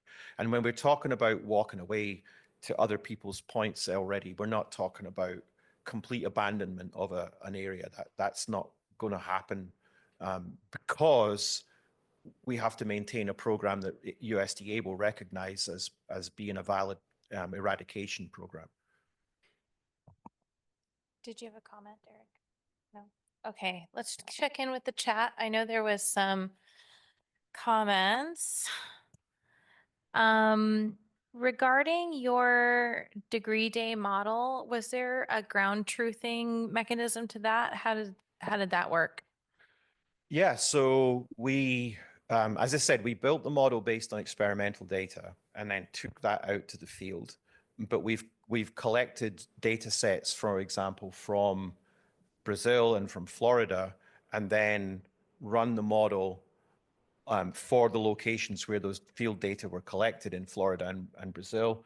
And the model does a really nice job of tracking the ups and downs in the psyllid population in those locations. So it does a good job of locations where where the model had never seen those locations before we showed it to it. So we're pretty confident that in broad brushstrokes, it gives us a pretty good idea of what the ACP population could do. The way to think about the model output is to think of it as the growth potential of the insect. It's not to say that it will achieve that level of growth, but it shows the potential for the insect to grow based on what we know about how it accumulates degree days. Great. And then last question, what is the percentage of infected trees in an area when further control efforts become futile? I think I maybe covered that already. So our best guess, based on experience all around the world, looking at when programs effectively stop working, is that if you get to somewhere around the sort of 5 to 10% infection rate, so 5 to 10% of your trees infected, if it gets to that kind of level, you're probably not going to keep that infection under control. Here in California, we maybe have a little bit, we're maybe tending towards the upper end of that range because the disease doesn't spread as fast here for all of the reasons that we've talked about already. Great. Well, Thank you for being a friend of the task force and for your amazing work on these issues. I think you've been a driving force for years and years and years, keeping this top of mind at Cooperative Extension and at UCA&R. So thank you so much for joining us today and making the trek down. Of course, always a pleasure. Thanks.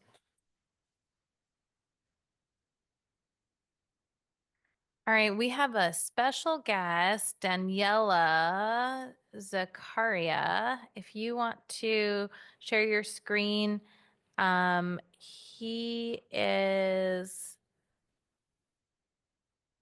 hopefully still with us, but I'm here. Can you hear me okay? awesome. So we're going to donate 10 minutes to Daniela to talk about his project. All right, all right. So thank you so much, Maureen, for this opportunity. I'd like to introduce to this audience a stakeholder survey that with a group of UC Davis people I developed to investigate knowledge and perception on citrus evapotranspiration estimated with remote sensing models. And this is within a research project that's been I've been leading since 2022 and has been funded by the California Citrus Research Board. I'm an agricultural water management specialist with Cooperative Extension. I'm based at Davis, but most of my projects are throughout the state of California. Can everybody hear me okay? Yep. All right. So I wanted to give a little bit of background on this and about satellite remote sensing of ET. And recently, several irrigation districts and GSA have adopted satellite remote sensing model, specifically included in the OpenET platform to estimate crop evapotranspiration in various areas across California. And this was mainly done for Sigma-related assessment and conjunctive use of surface water and groundwater. However, this adoption often has happened without conducting a ground truthing evaluation for orchard crops, and including citrus. And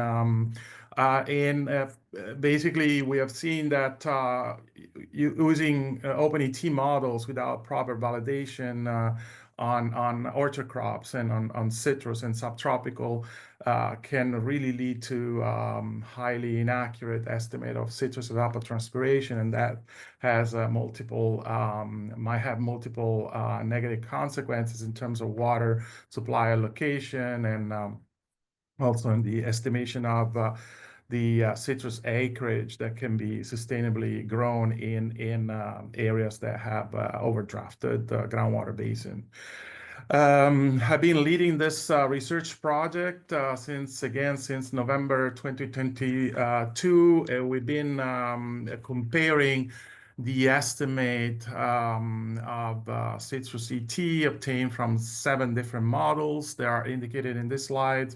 OpenET includes 6 physical models and a 7th model that is called OpenET Ensemble. And we've been comparing this daily estimate with ground-based measurement of citrus ET that we've been collecting using eddy covariance flux stations in Tulare, then Kern and Riverside counties on mandarin, orange, and lemon production orchards. And here I show a few of the results, the preliminary results that we obtain. As you can see here, there's a comparison in orange. You find the ET of citrus measured on the ground, and in blue you see the citrus estimate obtained from model metric. This is for Page Mandarin in Tulare County using 2 different models. So they're very common. Those are metric and CBOL. And as you can see, there's a large overestimate by those models with respect to the ground measurements. Also, the OpenET Ensemble that is supposed to smooth out those differences is not necessarily working better. There's an example on, again, on page Mandarin, and the same happens on navel orange and again in Tularia. We've done this comparison for all the orchard where we have ground measurements, and we saw that there's a large inaccuracy in estimating citrus ET with this open ET models. I'm not talking here about other methods that are being used like LandIQ or other methods, because we haven't conducted a comparison against ground-based measurement. So I'm talking specifically here on the models including the Open ET platform. So the preliminary results that I'm showing here have shown that from the study showed that the citrus evapotranspiration estimate obtained from all the 7 satellite remote sensing models, including the Open ET platform, have poor accuracy. And so we basically quantify between 20 to 25 to 50% overestimate by OpenET with respect to the ground-based measurement.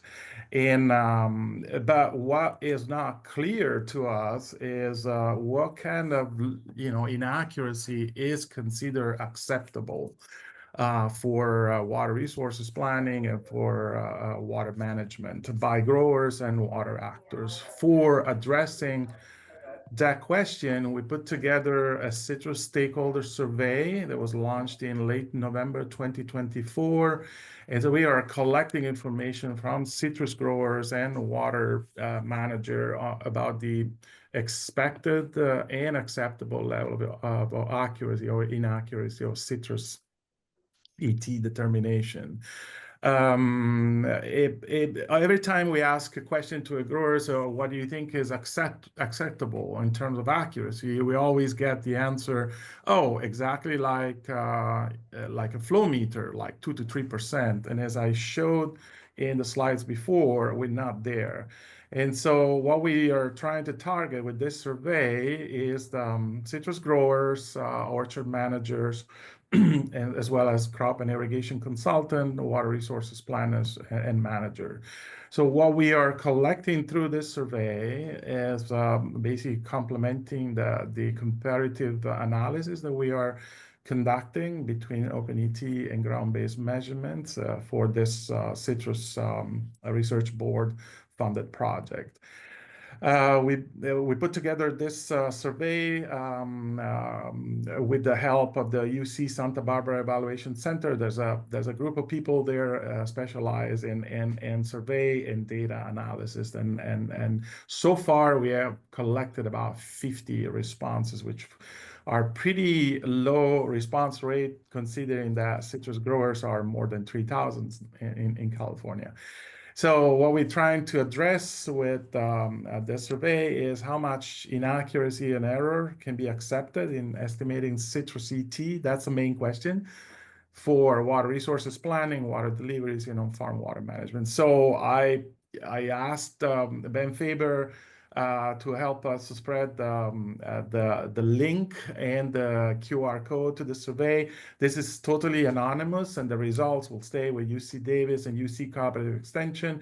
So basically, with this presentation, I strongly encourage you to fill the survey. It's going to take probably less than 10 minutes, and the results is going to be completely anonymous, but will help document what are the expectation and what is the reality of satellite remote sensing with OpenET models. With that, I'll stop, and I'll be here to entertain any question if there's any question. Thank you so much. Thank you. And a link to the survey is also included in the meeting announcement for today, and it will be included in the follow-up when we share the recording. So everyone will be able to get their friends and neighbors to fill out the survey. Thank you so much. Thank you. Dr. Cass, Dr. Cohen, you guys are up next. And I think IT's pulling up your presentation. And there should be a thing to advance the slides there. Okay. Good morning. Thanks for having me here.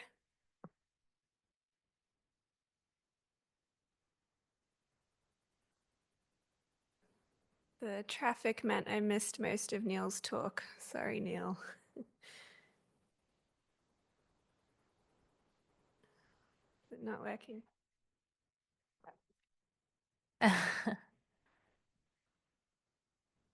When you move the clicker, it moves the cursor.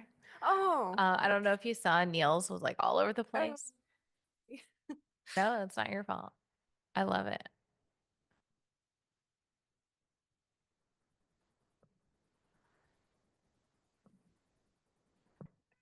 okay, so I'm just going to give some updates on some of the work we've been doing sort of as a team of researchers. So this is Dr. Cohen, Dr. Doherty at UC Riverside, Neil's team as well, sort of a few efforts that have been going on to update the UC IPM guidelines, and then some research updates from some ACP analyses that we have running. Nope. How do I down? Okay. Okay, so first, the UC IPM guidelines. So this was a letter that the task force wrote to UC last year, asking us to do a revision of the IPM guidelines. So I'll walk you through what we came up with there. And then we'll look at the UC ANR's ACP website and where we are with updating that.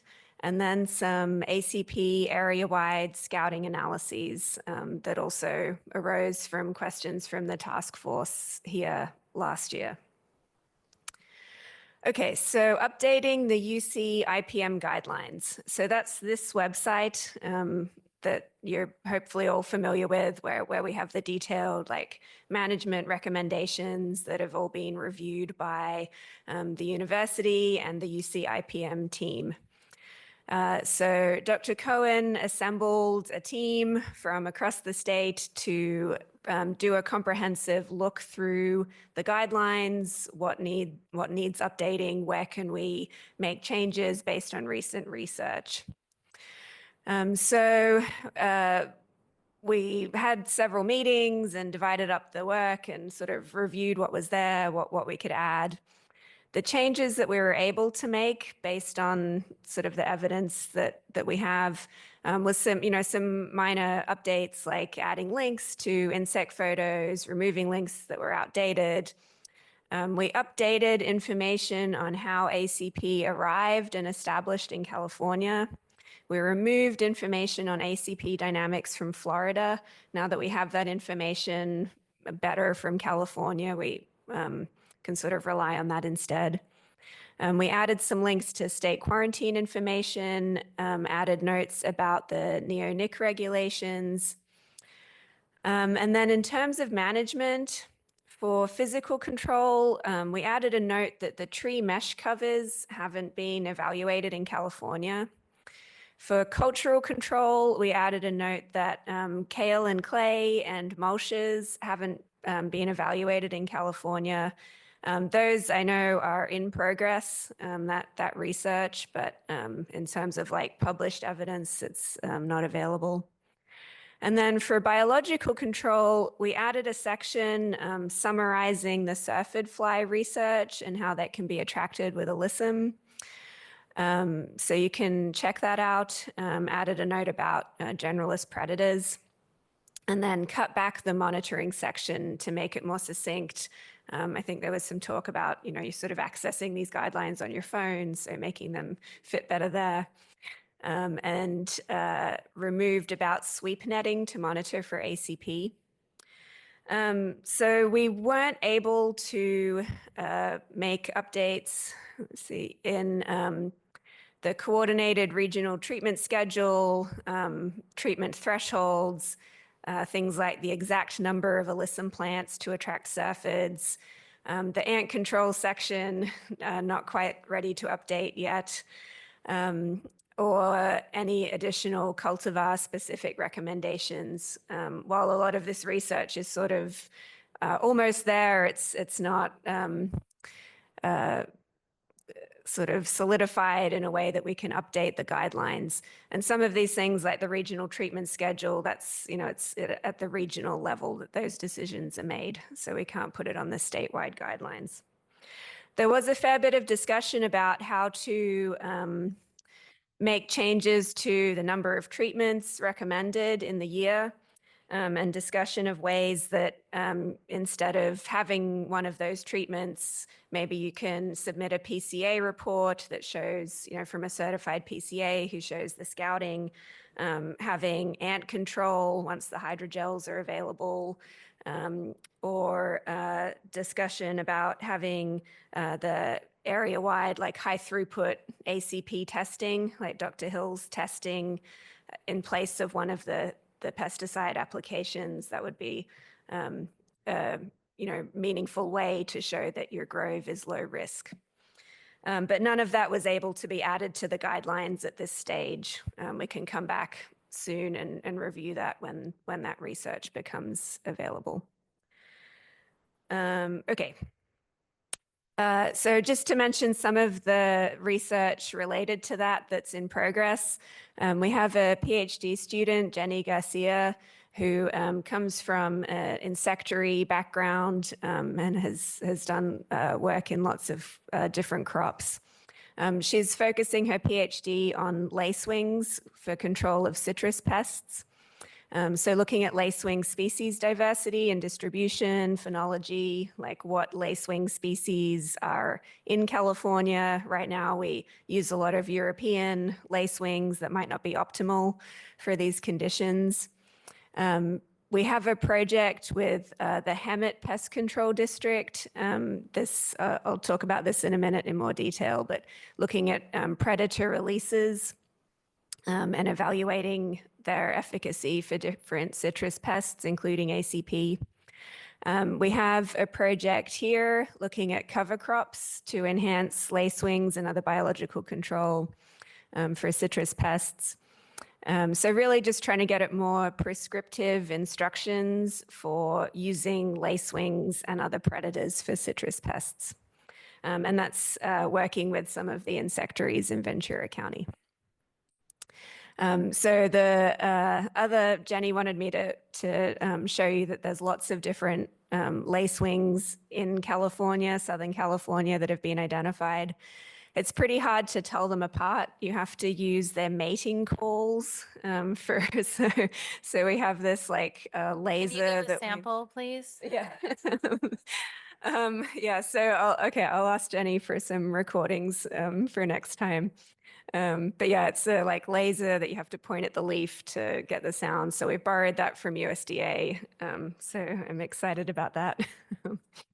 And then for the project in Hemet, so this is work that's been done for the last 5 years or so by CRB. So Dr. Pandy and USDA, Dr. Simmons, and the Hemet Pest Control District. So we're releasing predators along a buffer zone just in residential trees adjacent to the main citrus growing farms. So sort of like the farms are here and then the buffer along the top, we're releasing predators every 2 weeks, like thousands of lacewings and rhizobius beetles. Those we're focusing this year on the lacewings and the beetle that are commercially available. There's also 2 other treatments, the Tamarixia and another predatory beetle that aren't commercially available, but CRB has them. So if we're starting this week, so if we have enough sites, we'll be able to include those additional treatments.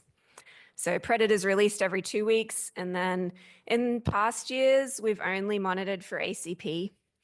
But this year, we're going to monitor for anything that lacewings might feed on.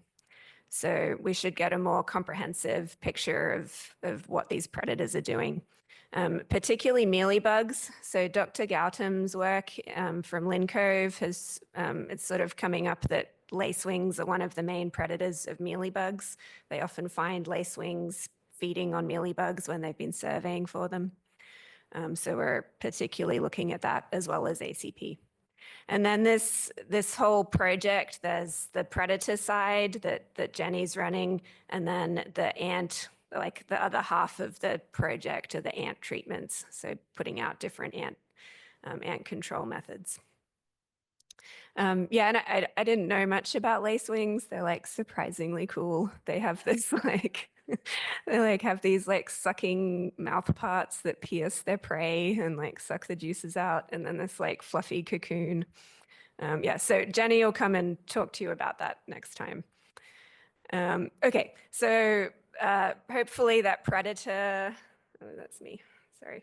Hopefully the predator work will be able to be incorporated into these guidelines in more detail soon. So that's the updates for the UC IPM guidelines. That's this citrus page.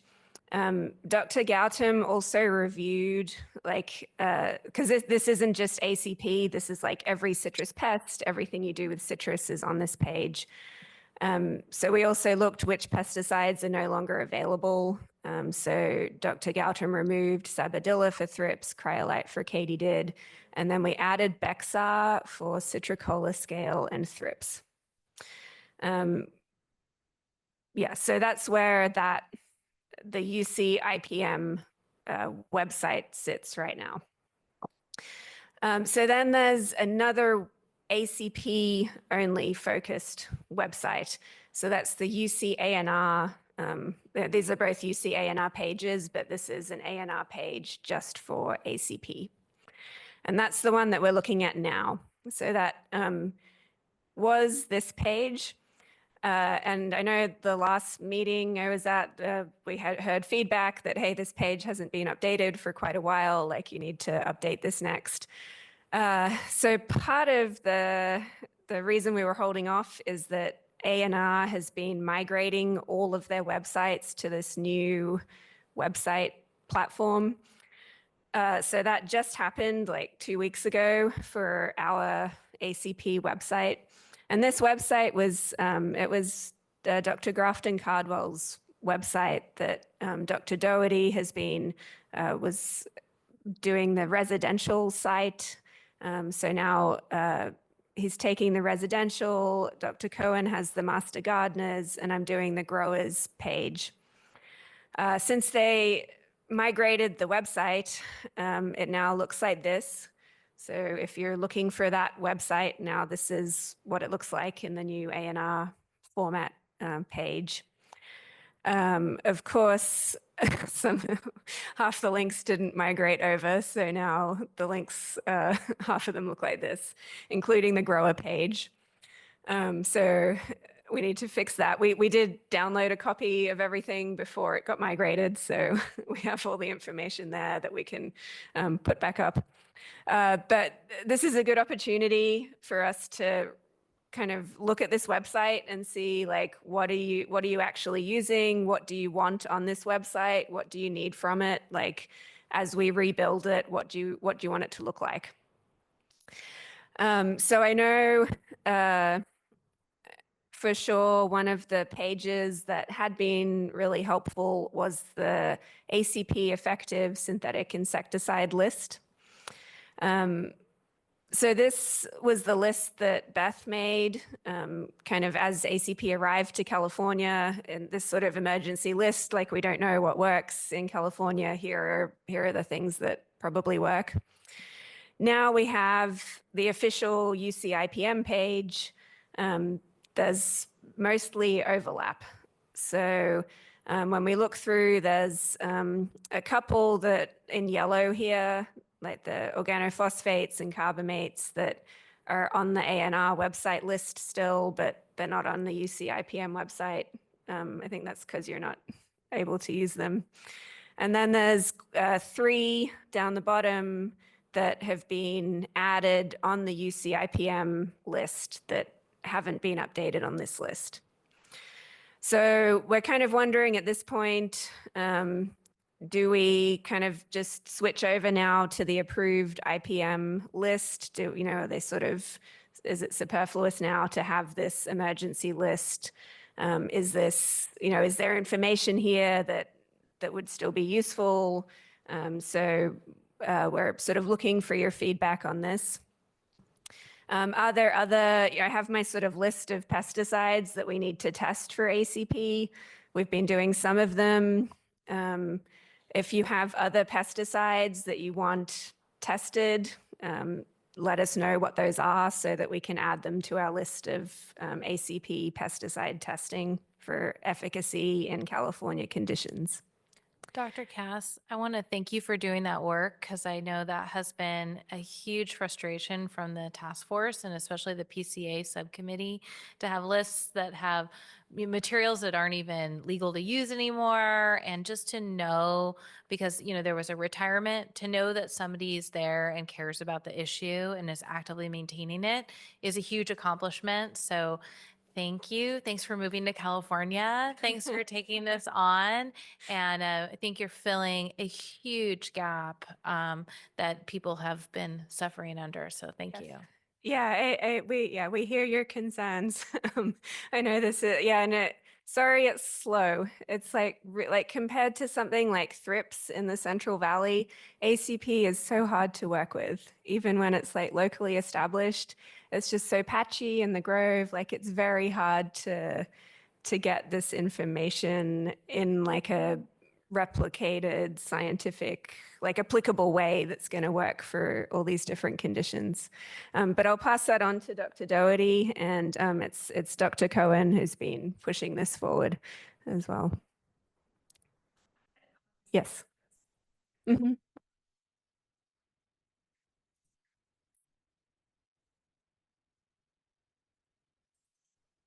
Mm.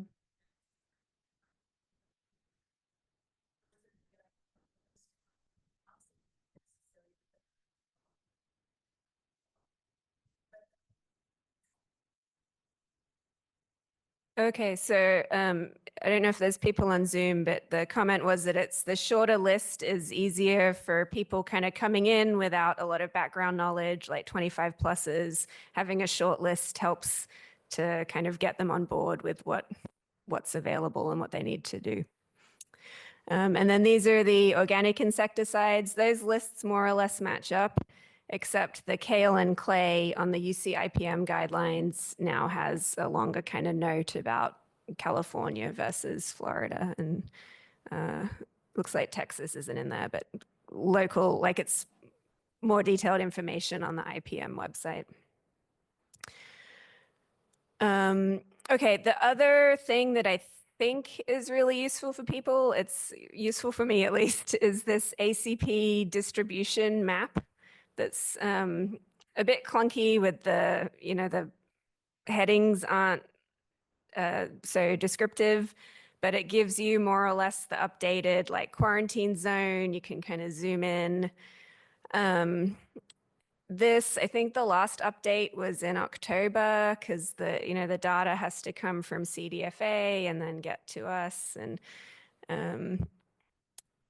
so if you use this map, then we'd like to hear like, yes, this is valuable. We want to keep this. Please make the headings easy. Like this is how we need it easier to use.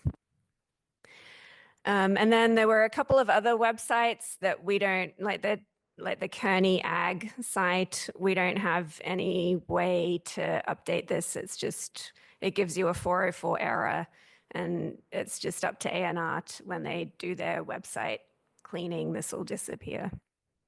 Yeah. Yeah, so there's the residential, we don't, it's just a blanket estimate of like 2 trees per, yeah. And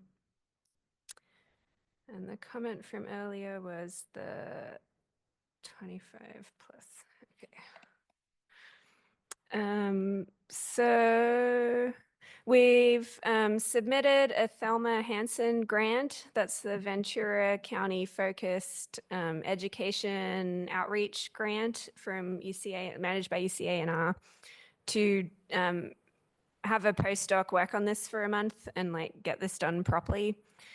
So if that's funded, we'll be able to send out like a proper survey if you want to provide like written feedback. and just be able to make these changes in a way that will get us kind of back on track. Okay, so lastly, the ACP area-wide scouting analysis. So this is the formal analyses of the ACP area-wide data collection that was done from 2016 to 2020 by Beth and Neil, and hasn't had like a overall formal statistical analysis, partly because it's so much data. It's sort of a, it's a big data project. You know, it was an emergency situation, so the methods were kind of evolving as it was going. We've finally got the Ventura part all together and have been able to run some analyses. And this was funded partly by the Daniel and Sarah Hardy Fund. We have some additional money to do analyses for other pests. So if you have data, like scouting data, any question you want, like a graph you want made on any other citrus pest, a question you have, we have funds right now to do those analyses. So, so reach out if you have those questions. Okay, so just to remind you, this sampling, it was like about 50 orchards sampled every 2 weeks for 4 years. That was a tap sample for adults, a flush sample for adults and nymphs, and then an estimate of how much flush was present. So in these 4 regions, right now we've only looked at Ventura. So we've cleaned everything for Ventura, compiled everything together.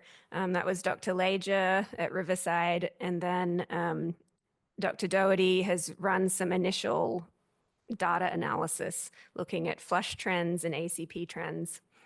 The next steps are to add in the pesticide use reports and clean and compile the other regions.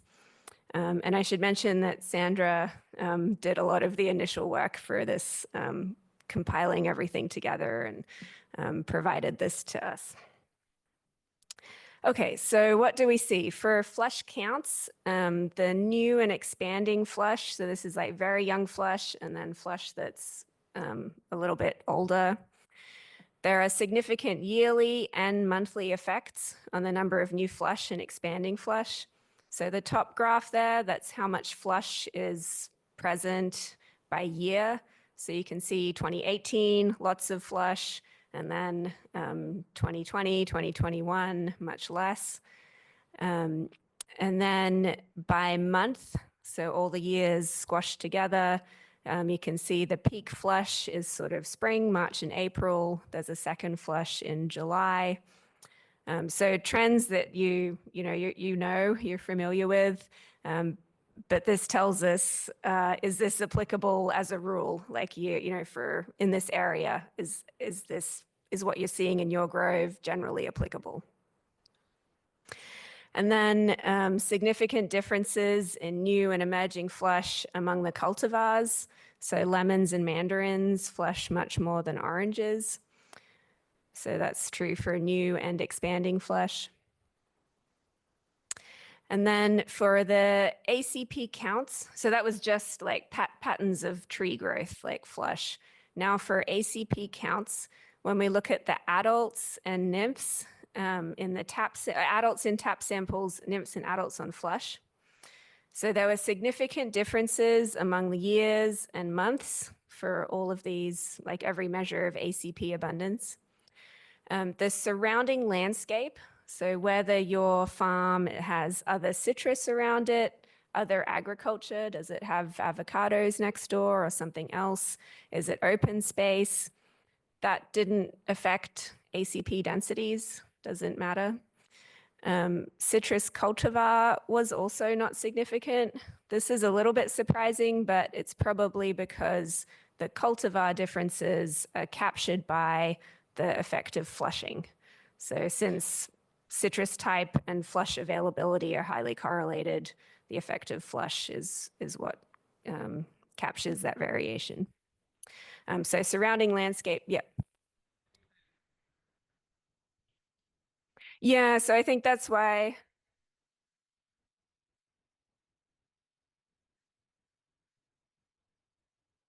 So I think, so the question was, if lemons have more flush, don't they have more ACP? So I think the answer is yes, but because they have more. I think it's that when we include the number of flush points, that accounts for the variation in lemons. So if we don't consider the number of flush points, then lemon and like cultivar would be significant. So the lemons flush more and they have more ACP, but there's no additional effect of being a lemon plant. The way I understand it, you're saying, yes, lemons flush more. And so in the world where we're not doing statistical controls, lemons will have more ACP. But if we do a statistical control to take out the effect of flushing on that, lemons are not more likely to have ACP than other types of citrus. Yep. Yeah. So yeah, it's flush number is what is making the difference between the cultivars as far as we can tell. Right. Yeah. Not the taste of the lemons. Yeah, exactly. Okay. So when we look at ACP counts, so this is number of ACP adults on tap samples. There were significant effects of sampling location. So fewer ACP in the center of the grove. Ant presence had a significant effect, 2 to 3-fold higher ACP counts when there's ants. And the ACP counts were higher in organic groves compared to conventional.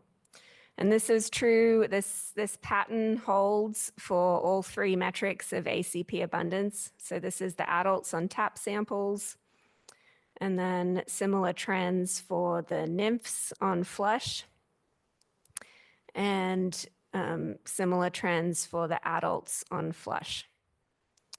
So I think these are all, things that we've noticed, things that you know. This is the formal statistics in this massive data set to kind of tell us, like, does this hold for the region?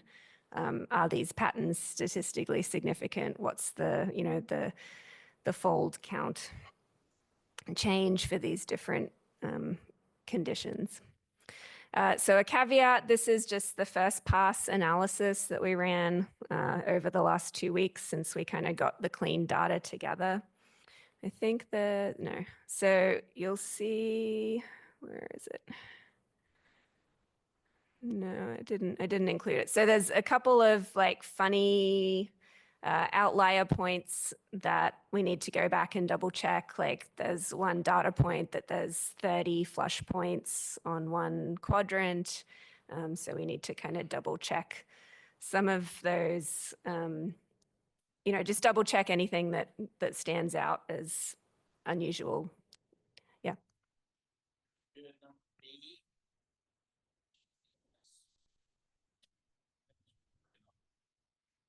Yeah, so we might need to get this to to the ant the ant bait evidence team. Yeah.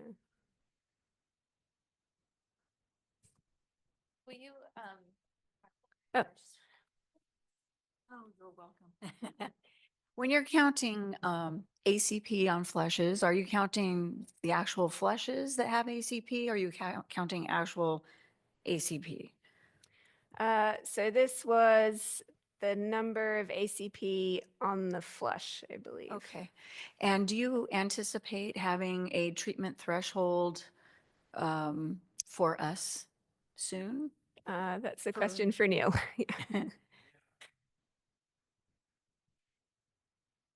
meet me halfway?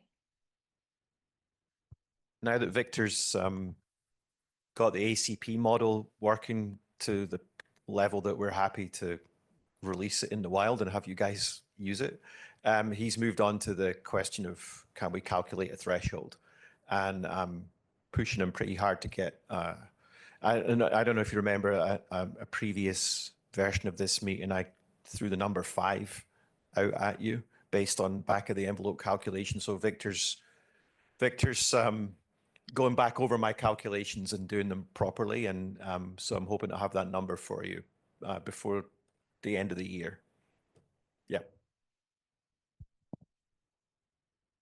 Hey, so I have a question about the follow-up question. Basically, did you account for the size of a flush as well? It's what we used to do before when we would count the NIMS and ACP, whatever on flush. Some size will differ, right?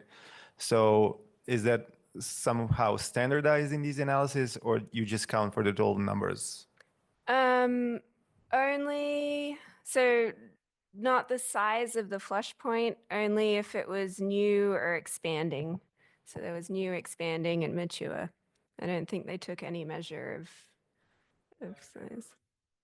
So there was a sort of a minimum length of the flush, like minimum amount, but it wasn't standardized in general.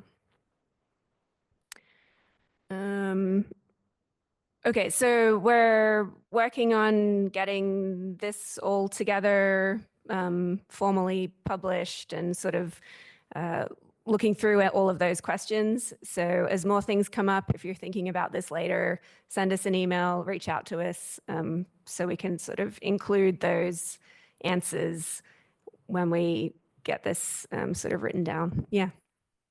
If I'm placing a psyllid trap, is it known whether it's better to leave that psyllid trap on the outside edges of the tree, or can you also put it in the middle of the tree or towards more inside the branches?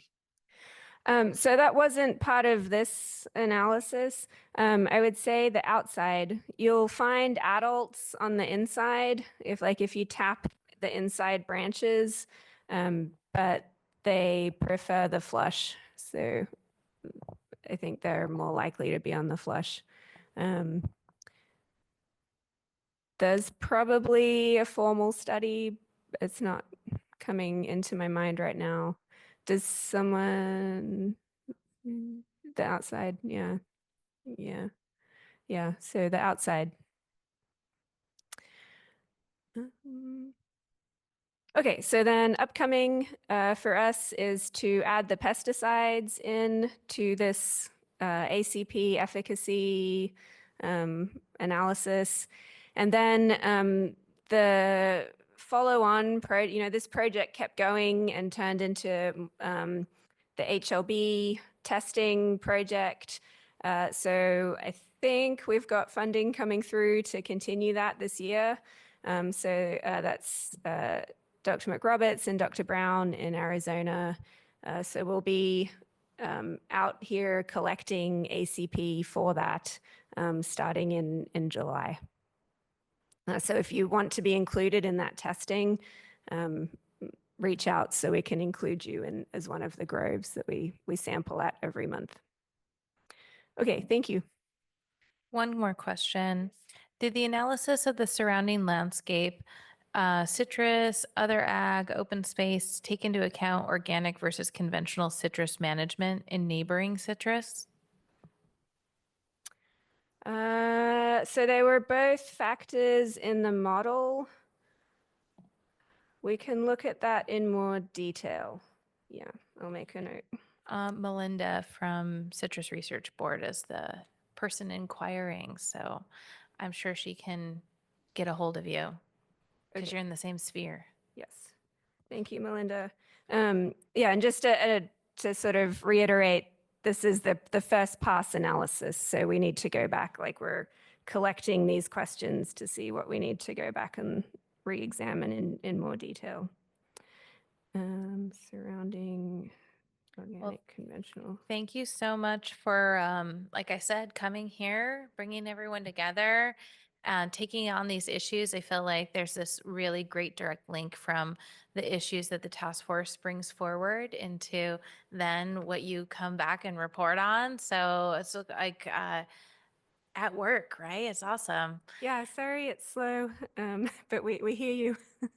I guess just while I'm here, I just want to personally thank the citrus liaison, California citrus liaisons for all the help on this ACP project and in general.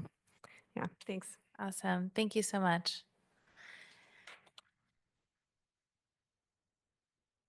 So next we have Ivan. He's going to update us on his work. Hoping that the IT will bring up his presentation. And then also probably on hydrogels, the topic of everyone's interest. All right, take it away. Hi, everyone. I'm glad that Melinda is on a call. I just want to shout out to Melinda and probably Joy as well. They're a part of a research department, and I am for the Citrus Research Board, for those of you that do not know me. We're dealing with a lot of research coming in, but I'm also responsible for some research on my own as well. So I have some research trials doing different things, evaluating different products for efficacy against ants and ACP, and some programs that I'm running as well, like the craft, and we're going to hear some updates on that today. So I put this right away because you had a lot of questions about this, and I tried to make it as comprehensive as possible, but this is the current table for the hydrogels, right? This is something that I have been working on for many years, and I continue to do work with David Haviland as well on this. But whatever it's on here, take photo, please. This is the most recent update. I was afraid it's going to be too small, but then I saw that screen over there. So I think you'll have a better picture of what is going on and read more carefully if you want to. But we have two hydrogels, right? The alginate hydrogels, and then we have the polyacrylamide crystals. The major difference is that the alginate you have to make from two organic products, the sodium alginate and calcium chloride. You mix them together, you get the beads, right? And then you soak those beads into a water that contains sugar, which will attract the ants, and as well as the insecticide. With respect to polyacrylamide gels, you can buy them as crystals. Basically, they're the soil moist crystals. And it's the same principle, but you don't have to pre-make them. You just soak them into that water tub with a sugar and a pesticide, and essentially you get the same efficacy method, right? Same methodology, the baits that will attract the ants.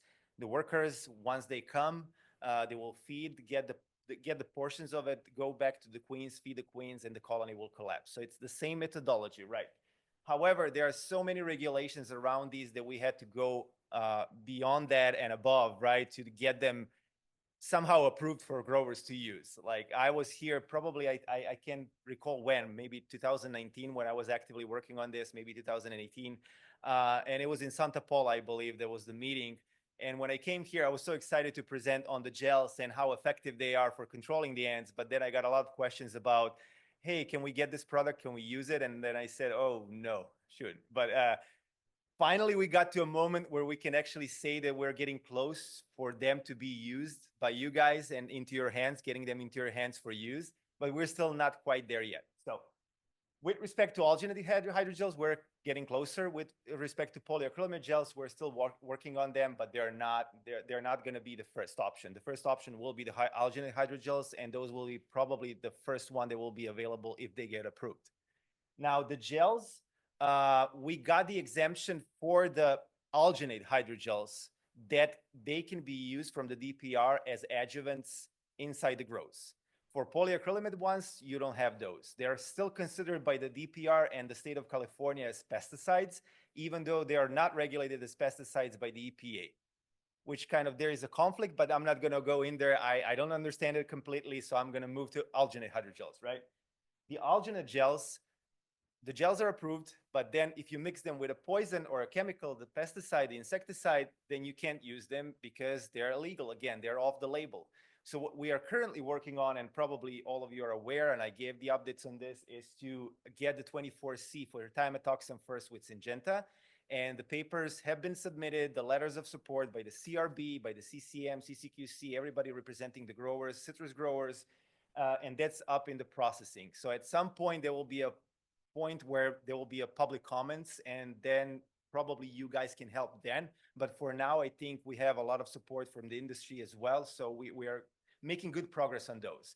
As soon as the 24C, and hopefully that will be available, then you will have a bait with the thiamethoxam that you can use. For now, you don't, but hopefully there will be sometime soon. And I'm very optimistic now. I wasn't like in 2018, but now I am. With respect to the spinosad, we're working with the Corteva on getting the entrust for organic use, because this would potentially be an option for organic use as well, because you have food grade materials and then you have that you mix together, and then you have the entrust, which is available or is approved for use. As soon as that label gets approved, then it will be available for organic as well, which is good. And both of them work side by side. We tested them. They work pretty fine. Thiamethoxam is a standard. It works a little bit better, but spinosad is right there. And when we compare them, it was working quite well as well.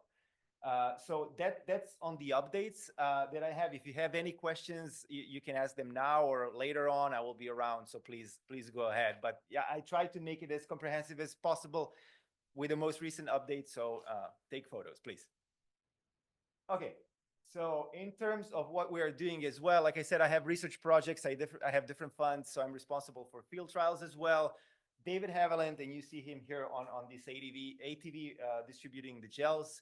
And I met together. We wrote the grant for the HLB MAC, and it was supposed to provide additional mitigation for ACP control as part of that grant, right? For use in citrus grows. Florida doesn't have that problem, but we do, and this is our important mitigation method for controlling the ACP as well, right? So we decided to test something novel and get more efficacy data. We tested spinosad, we tested thiamethoxam. They both work well. We tested other products in the lab that could be tested if they get approved for the follow-up and for mitigating the resistance development, even though it hasn't been suggested that ants can develop resistance, especially the Argentine ants with the super colonies. But just in case, we'll have other options as well if that gets forward with the alginate gel. So there will be an option to do that. What we focused was just the thiamethoxam and getting the solid data per acre basis, which growers would like to see, right? So we tested the standard rate that we have seen in both the alginate and polyacrylamide gels as 10 gallons of product gels per acre. It was our full rate. Then we narrowed that down to 5 gallons per acre, so half of gel material. We used the 25% sugar solution in there.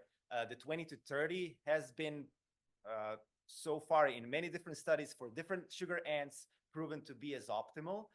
So we used 25. This is something that we used in the middle right before as well. It worked well. And then we tested the half rate of sugar because sugar can get expensive. We tested not the half, but it wasn't the full half, but it was 15%.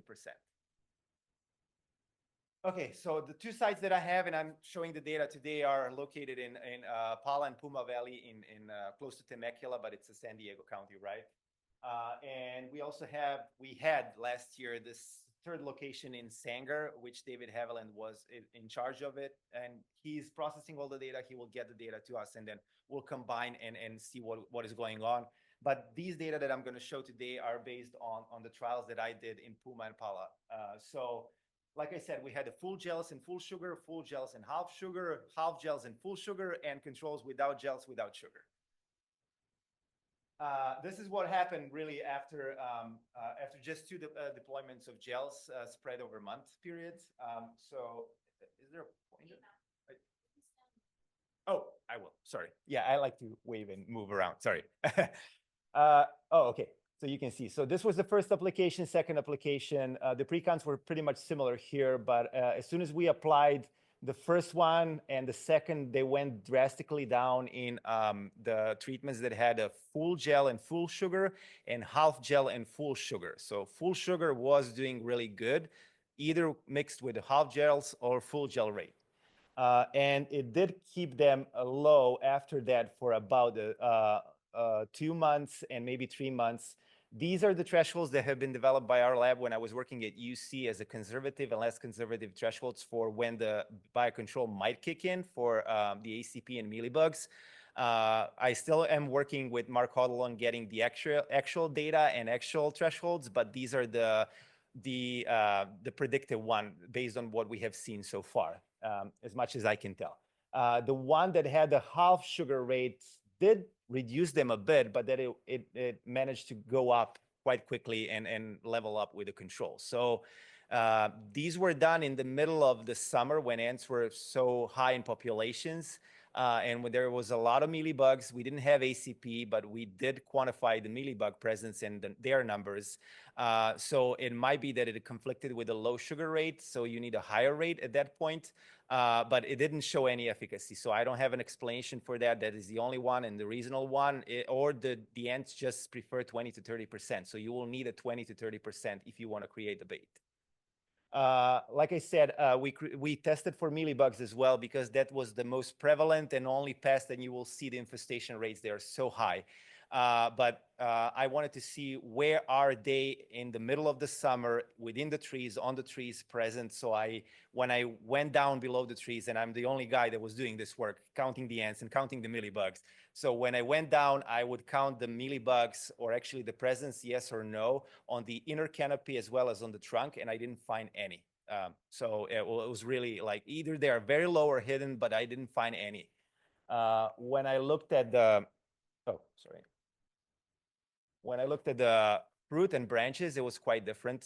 You can just see them all over the place, all over the trees, all over the blocks. So it was easy to quantify them.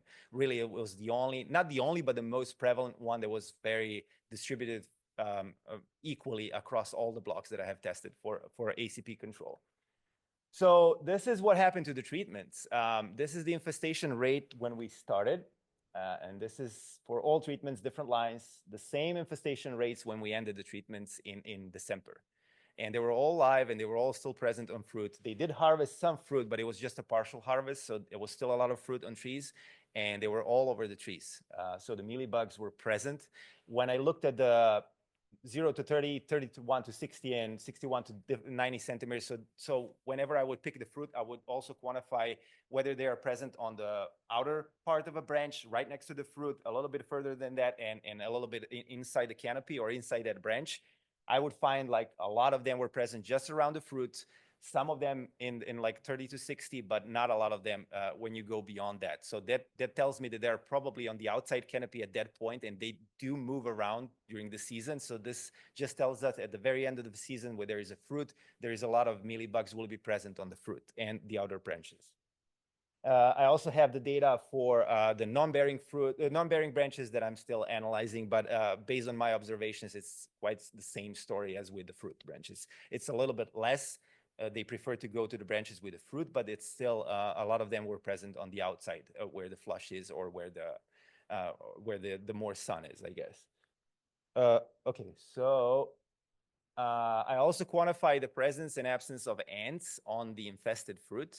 And as you can tell, once we apply the treatments, the two ones that were actually worked and actually lowered the ACP numbers, the numbers on fruit, on the mealybugs that were infesting fruit of ants decreased significantly when we deploy the gel. So that means that they will not just eliminate them from the trunks, but they will eliminate them from that food source, the mealybugs that are producing the honeydew.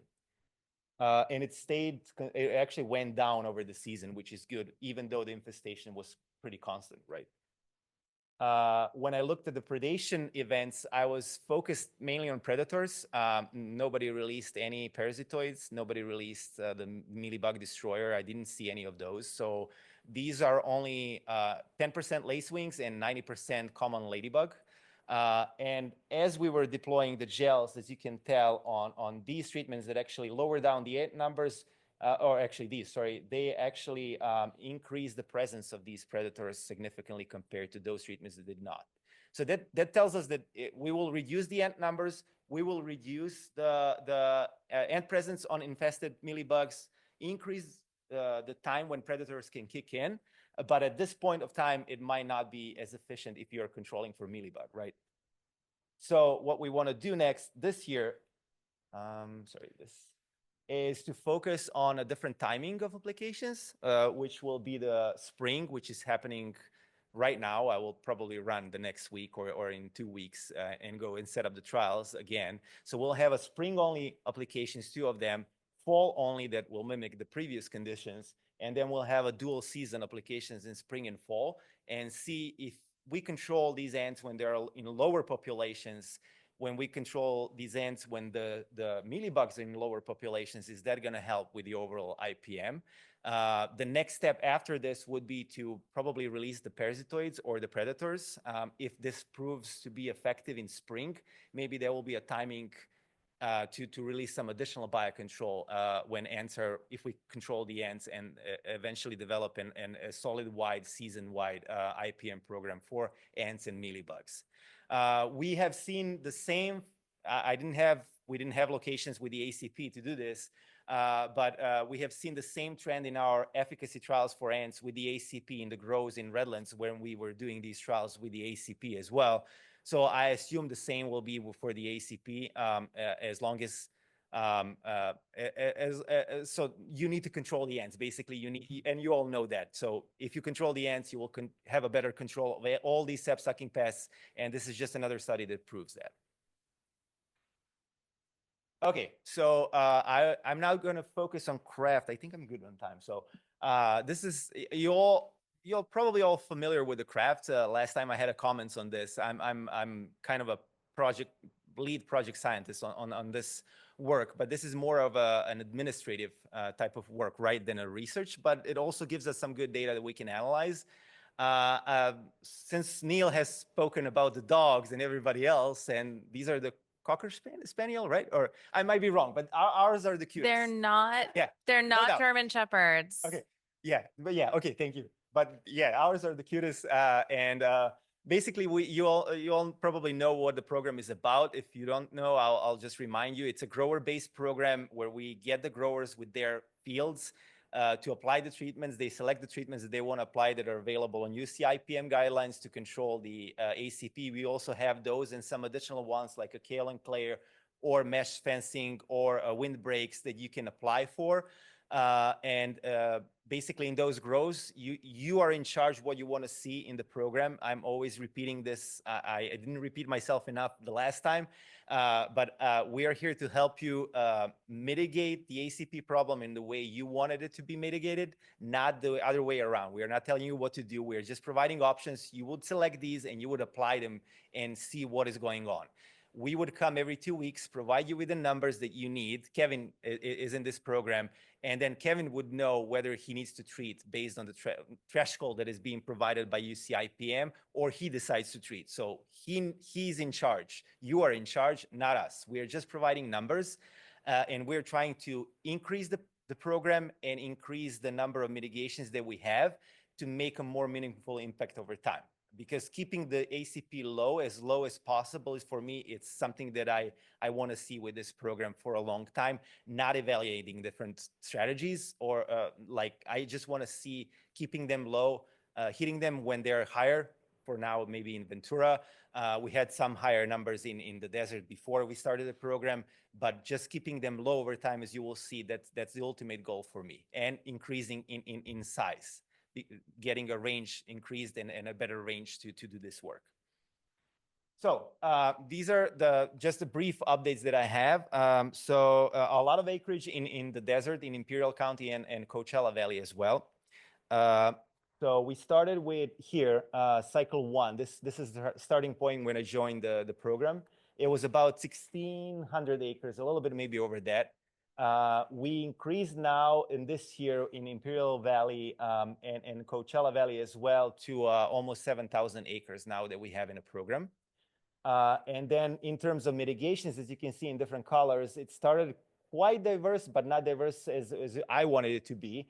And then now we are more diverse and bigger in size, and this will give us an overall IPM region-wide program, as I call it. I like to call it that way because the more mitigations we have, the better overall scope of the work. These are the numbers when I started the program here. Actually, we started the program. I joined somewhere here. But the numbers, the darker the color, the higher the numbers were before. They were not as high. You can tell this is the total ACP, nymphs and adults together. But we managed to keep them low with our provision of numbers, timely provision of numbers, and then timely actions by the growers for over a year now, and it's still in the zeros. We do have a very low acreage thanks to Kevin here in Ventura, but I would like to see more in Ventura I would like to add a lot of ant control, a lot of biocontrol options as well. And if you guys are up to, or if you have farms, please join our program, and I will be happy to coordinate this with you to apply it in a timely manner. So like I said, we're providing numbers, and if you think that's valid enough and it's good for you, every 2 weeks, based on your decision, you will apply the treatments, and you will be in charge of treatments and what you want to see in your growth. Okay, so similar analysis to bottles. This is the data that we could pull out from what we have. So like I said, we are focused on sampling, and we sample in the center, 10 trees. We have 10 trees on every regional or cardinal direction as well. And then we use the taps for the adults, and then we have a visual inspections of flush for adults and nymphs. I don't have all the data. I only have like detections right now. But pretty much detections, this is the detection slide, right? As you can tell, same to bottles data or Bose data, nothing happened in the center. We had quite a few detections, but it was in a very young trees, small trees. Go ahead, please. Yeah. No, we would only sample. So yeah, the question is, if we sample, can we quantify the number of rows? What would be the optimal to test for ACP and HLB in the grows, right? Yes, of course. So no, this would not tell you. We are focused on the first 2 rows as well. And then when we go in the center, we select this really yes, that will be the first. Yes, thank you. And what we have found so far, like I mentioned, we didn't find a lot of them in the center. Obviously, all of them in these low numbers and early detections would happen on the outsides. It does make sense, but this is just an additional data to quantify or verify that, what we have all assumed to be. And then we also use the trap numbers, the trap counts that would be set on the outsides of the grove. The yellow sticky traps and dogs, right? I mentioned the dogs. So dogs would be only used in spring and fall, but we were able to correlate that with the numbers that we had at that time in those rows in each direction, right? So when we look at the data, like it was pretty, like in terms of numbers, it was pretty well distributed across all of the directions. And this might be the case that of the neighboring grows. They are they're not uniform, right? So they would have a neighbor on the left side or the east, depends on the crop. We do have those data, but we haven't analyzed that yet. But in terms of general terms, the highest numbers and equal numbers were on the northwest side and east sides, right? When we look at the trap numbers correlated to the adults in visuals and tap samples, it was really the yellow sticky traps worked well in detecting the low numbers. Quite well in about 75% of the cases, we would see the numbers on traps if you see them by doing a tap or visual samples. When we use the dogs, it was about on average 80%. So dogs were quite efficient in finding the ACP when we find them as well. So it's just the data that we could use at this time to show you what we have managed to collect from these surveys and from this program. So this is the CRAFT webpage where you can read more about the program mitigations, what we do. If you want to email me, my email is ivan@citrusresearch.org. I didn't have time. Maureen let me know that I'm going to be a presenter. It was the middle of the day yesterday. So thank you, Maureen. But I did pull out some slides. I hope they are useful. We also have a third program that might be of interest to you guys. And we will work with Tom, and I'll see you on Thursday, Tom. But we're working on the self-release cages for Tamarixia. We're trying to release or introduce the Tamarixia into a commercial setting. We're going to start with organic citrus, where there are more soft chemicals. But the cages will work around. Basically, we won't uncover the cages because that's what they were doing in Texas. We're not going to do that. But we will nurture the trees that are not host for the HLB, right? And then we would trim them, have the ACP numbers, and then we'll have a fine mesh on the top of the cage that will only release Tamarixia, and it only releases Tamarixia, but not the ACP, so it's very fine. We have proven many times now in Pomona field trials as well as in the lab setting that it's not going to release ACP. So what we want to test them in grows and see how that works with existing management. If that proves to be effective and at different times of year as well, then that could be additional mitigations that could be added to a craft, or that could be added in a long term for growers to use, because Tamarixia has been very effective in urban areas. We haven't tested it yet in commercial grows. We don't know what's going to happen in terms of relationship with other generalist predators or in terms of just spraying. But organic citrus could be a good starting point to test it out and see if it proves to be effective. We're going to have an additional tool to use, right, for ACP as well. So with that, I'm going to stop. I hope that I'm on Great. time. Yeah, you're excellent. If you have any questions, please let me know. Awesome. All right. So next up we have Sandra and Cressida. Yeah, thank you, Yvonne. So Sandra and Cressida are former grower liaisons, but have been a part of the task force for many, many years. So welcome. Thank you. Thank you, Maureen. Let's see, I've heard people instruct on this several times, but did I pay attention? No. Okay. Thank you. With this, this update is a bit of a departure from our usual updates. So we really appreciate the opportunity to be here with you all and throw out some new ideas to you. As you're already aware, the CDFA contracts for ACP-HLB grower liaisons throughout the state, like Sandra and myself, have been paused, which is to say, that we all received a stop work order, and the remaining contract funds were disencumbered to the end of the fiscal year, which in many cases is also the end of our contracts. So as far as we know, there are no new contracts in place at this point. Generally speaking, this was not unexpected. The specific timing of it was a bit of a surprise for us, but overall it was not unexpected.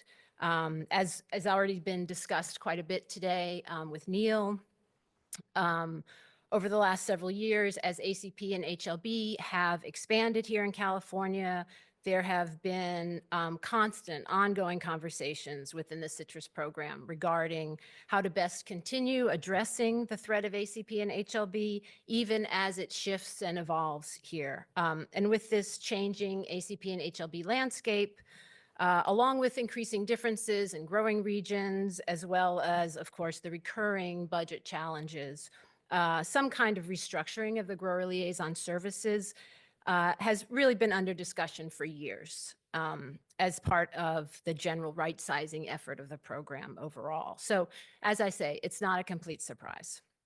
So looking ahead to the new fiscal year, which starts in July, and I think Keith mentioned this earlier, I was stuck in traffic, unfortunately, but so looking ahead to the new fiscal year, the program and CDFA sounds like they would like to, and they may possibly bring back the GL positions in some form. At this point, it's not really clear whether that will actually happen, and if it does happen, what it will look like, how many GLs there'll be, to cover the whole state, when they might be actually in place and functioning, and what those responsibilities would be. So as many of you know, Sandra and I just happened to be with the task force, the Ventura task force, when we received notification of the stop work notification. And we both actually felt really fortunate to be in that spot, to be with the task force, to be able to make the announcement in person and say what we thought were our goodbyes in person. And then it was suggested that perhaps we could continue to serve Ventura as our own company more directly, and to provide continuity for the growers and the industry, the local industry, and to fill in any existing gaps, as well as gaps that may possibly arise as the result of the loss or the pause of the grower liaison support. In addition to that, without the stipulations of our contracts, we're really at liberty to expand services and supports for the agricultural community. beyond our previous duties, and in a way that could be tailored, more tailored to your needs, and more flexible and responsive as those needs might change. Now, we want to be clear, though, that we are not trying to compete or conflict with anything that's already in place. We're really trying to explore. That's what we're doing here. We're just throwing ideas. We're trying to explore the idea, the possible opportunity, to build on the work that we've been doing, and to continue working as part of this team. We're not offering PCA services. We're not offering orchard management services. We're not interested in competing with anyone, like I said, or being in conflict with CDFA or the program in any way, or even with any possible ACP and HLB grower liaisons that the program may offer in the future. Really, we're interested in working in a very complementary way, continuing to be team players, providing support in ways that may fill any gaps that might be identified at the local level by you growers and the local industry members. So having said all that, why hire us directly? Between the two of us, we have PCA licensing, project management certification, degrees in entomology and plant science. And just as relevant, if not more, is our years of experience in this specialized niche, and all the collaborative relationships that we've developed and we've established, both at the organizational level with the agencies, as well as at the individual level. Together, we have over 20 years of experience, specifically as citrus grower liaisons here in Ventura County and other counties. We've been providing a variety of services in support of the citrus program, in support of growers, in support of the industry. Some of our experiences and past services and potentially future services are listed here and on the next slide as well. While our activities to this point, of course, have been in service to the citrus industry and focused specifically on ACP and HLB, they could, of course, apply to other aspects of citrus production, and are definitely transferable to other crop systems as well. With our activities, and again, with our activities no longer defined solely by our contracts with CDFA, we can expand really in any direction, expand into additional challenges and opportunities.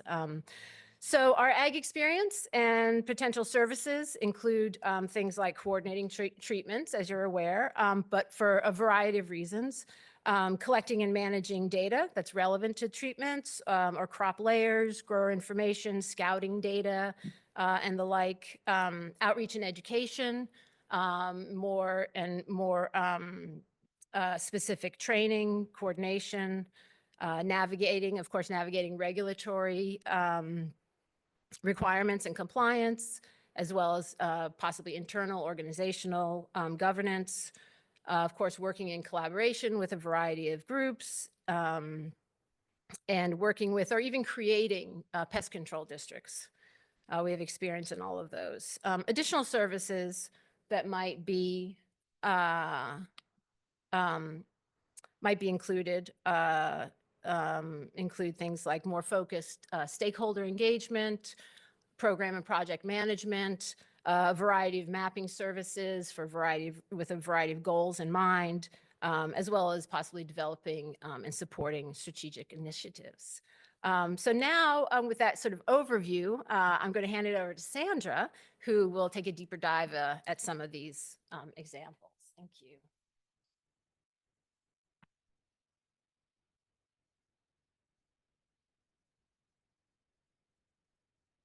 Hi, everyone. It's good to be here. Good to see everyone. And thank you for having us here as well. So I'm going to go into a little more detail. It's not always fully known what the grower liaisons do. And especially because I think in each county, the grower liaisons play different roles because each county or each regional area had different needs. So I'm just going to go over what we provided, but then also what we can do in the future, again, for continuity purposes, or even an evolution, maybe into like HLB management. So we'll start with ACP management, which is where we both came, during the beginning of area-wide treatments as well, where we coordinated the treatments and managed the activities, sent out reminders to growers, calculated the percentages, because at that time there was if there was 90% or more participation, then the surrounding area could include treatments for residential areas.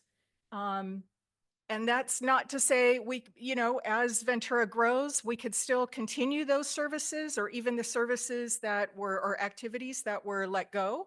We can still monitor for ACP populations, possibly trapping, maybe identifying where the higher populations are to where Ventura might need to focus on treatments. We know that populations have come down significantly from prior years, and that's great, but there's probably areas that also have higher populations. We can help into that. And again, into the evolution, there's been some talk about HLB management, not sure what that would look like yet. And it could be in some of the areas that make sense, maybe some other areas that don't make sense within the county. And that could include strategic planning. And in my case, actually, before I was a grower liaison, I was heavily into project management. I am a certified project manager, did program management, also in the IT world. So I'm very familiar with those processes and protocols as well. And any grower coordination that could be useful or needed, we can continue to play a part in that as well. And also, as a grower liaison, and especially when we were calculating treatment percentages, with growers coming to us with questions, which is constant for these entire 10 years, we've had calls and emails from growers. Our grower list is actually the most extensive we've learned from any of the other agencies, including the county, the program, Citrus Insider. Ours is the most extensive and up-to-date information as far as grower list. And we seem to know where to get the information and how to get the information as well, which could be helpful for any future type projects or initiatives. Our outreach, education, and training have been at different levels, also depending on the region or the area. So, we did send out e-blasts, spoke to growers and industry one-on-one as well. Also packing houses, which really wasn't part of our role, but going forward, we can also include more of the outreach or different kinds of outreach, maybe social media, education and training, whether it's smaller groups, larger groups, possibly packing houses and their workers. I know that there's some meetings or opportunities that have occurred regarding showing how to find ACP. So that would be an example of, maybe future activities or workshops that could happen as well. Or the packing houses that may need worker training, we can easily fit right into that role as well. Data management, again, I know there's a term hotspot, so I probably shouldn't have included hotspot there, and a better use of that word would be higher populations of ACP. So as far as data management or, any projects, again, we wouldn't serve as a researcher, but could work and slip ourselves directly into working with the researchers and providing them with useful data where more analysis could be done. And again, managing high-risk areas, we could certainly do that kind of a role. And then also possibly map creations. Maps have always been, from the very beginning, a challenge. And it would be great to provide additional maps to a community that are looking for certain types of maps as well, or the information that would be useful, especially if there's data collection as well, not just here are your PMAs. And then regulatory compliance and organizational governance. Again, this is something we do, may not be known, but growers and industry come to us all the time asking for the processes.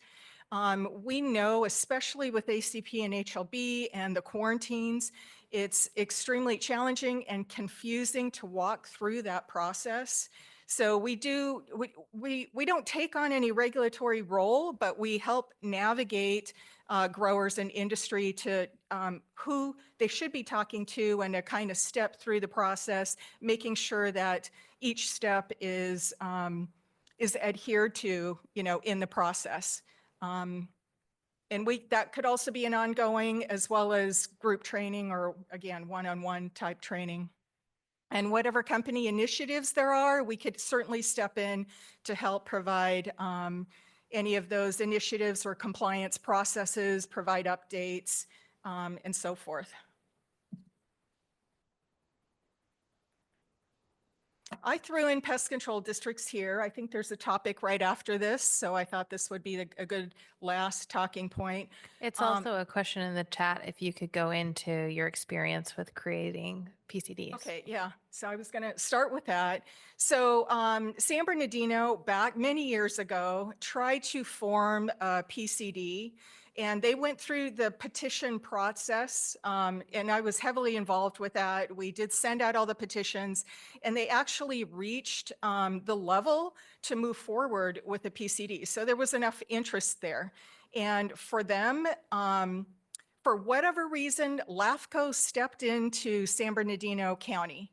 And when the LAFCO, no other county, no other PCD that has been formed, I'm not familiar with the Central Valley PCDs, but in the Southern California area, LAFCO never stepped in. They didn't need to, but for whatever reason, LAFCO stepped in. And it's very costly to go through that LAFCO process. So that's where it stopped. San Bernardino just couldn't afford, nor did they want to go through that process. So it stopped there. And I also want to mention, being familiar with all the PCDs, I do give updates or had been giving updates to all of the PCDs. If Ventura goes in that direction, there are many different ways to form a PCD. And I'll give examples of that. San Diego, they have 3 regions, but it's one PCD. These regions are non-contiguous. They're actually in separate areas, but that is one PCD, so that could be an option. There is a Coachella and a Hemet. So in Riverside County, these are 2 separate PCDs that operate very independently from each other. And then there is Imperial. I'm not involved with the Imperial PCD, but from my understanding, it encompasses the entire county. So there are different ways that PCDs could be formed. I think for the most part, at least in Southern California, the idea is there are assessments, grower assessments that happen, and then every month there are checks that are distributed back out, so a percentage or a portion of the monies go back to the grower. So just wanted to throw that out there, and thank you.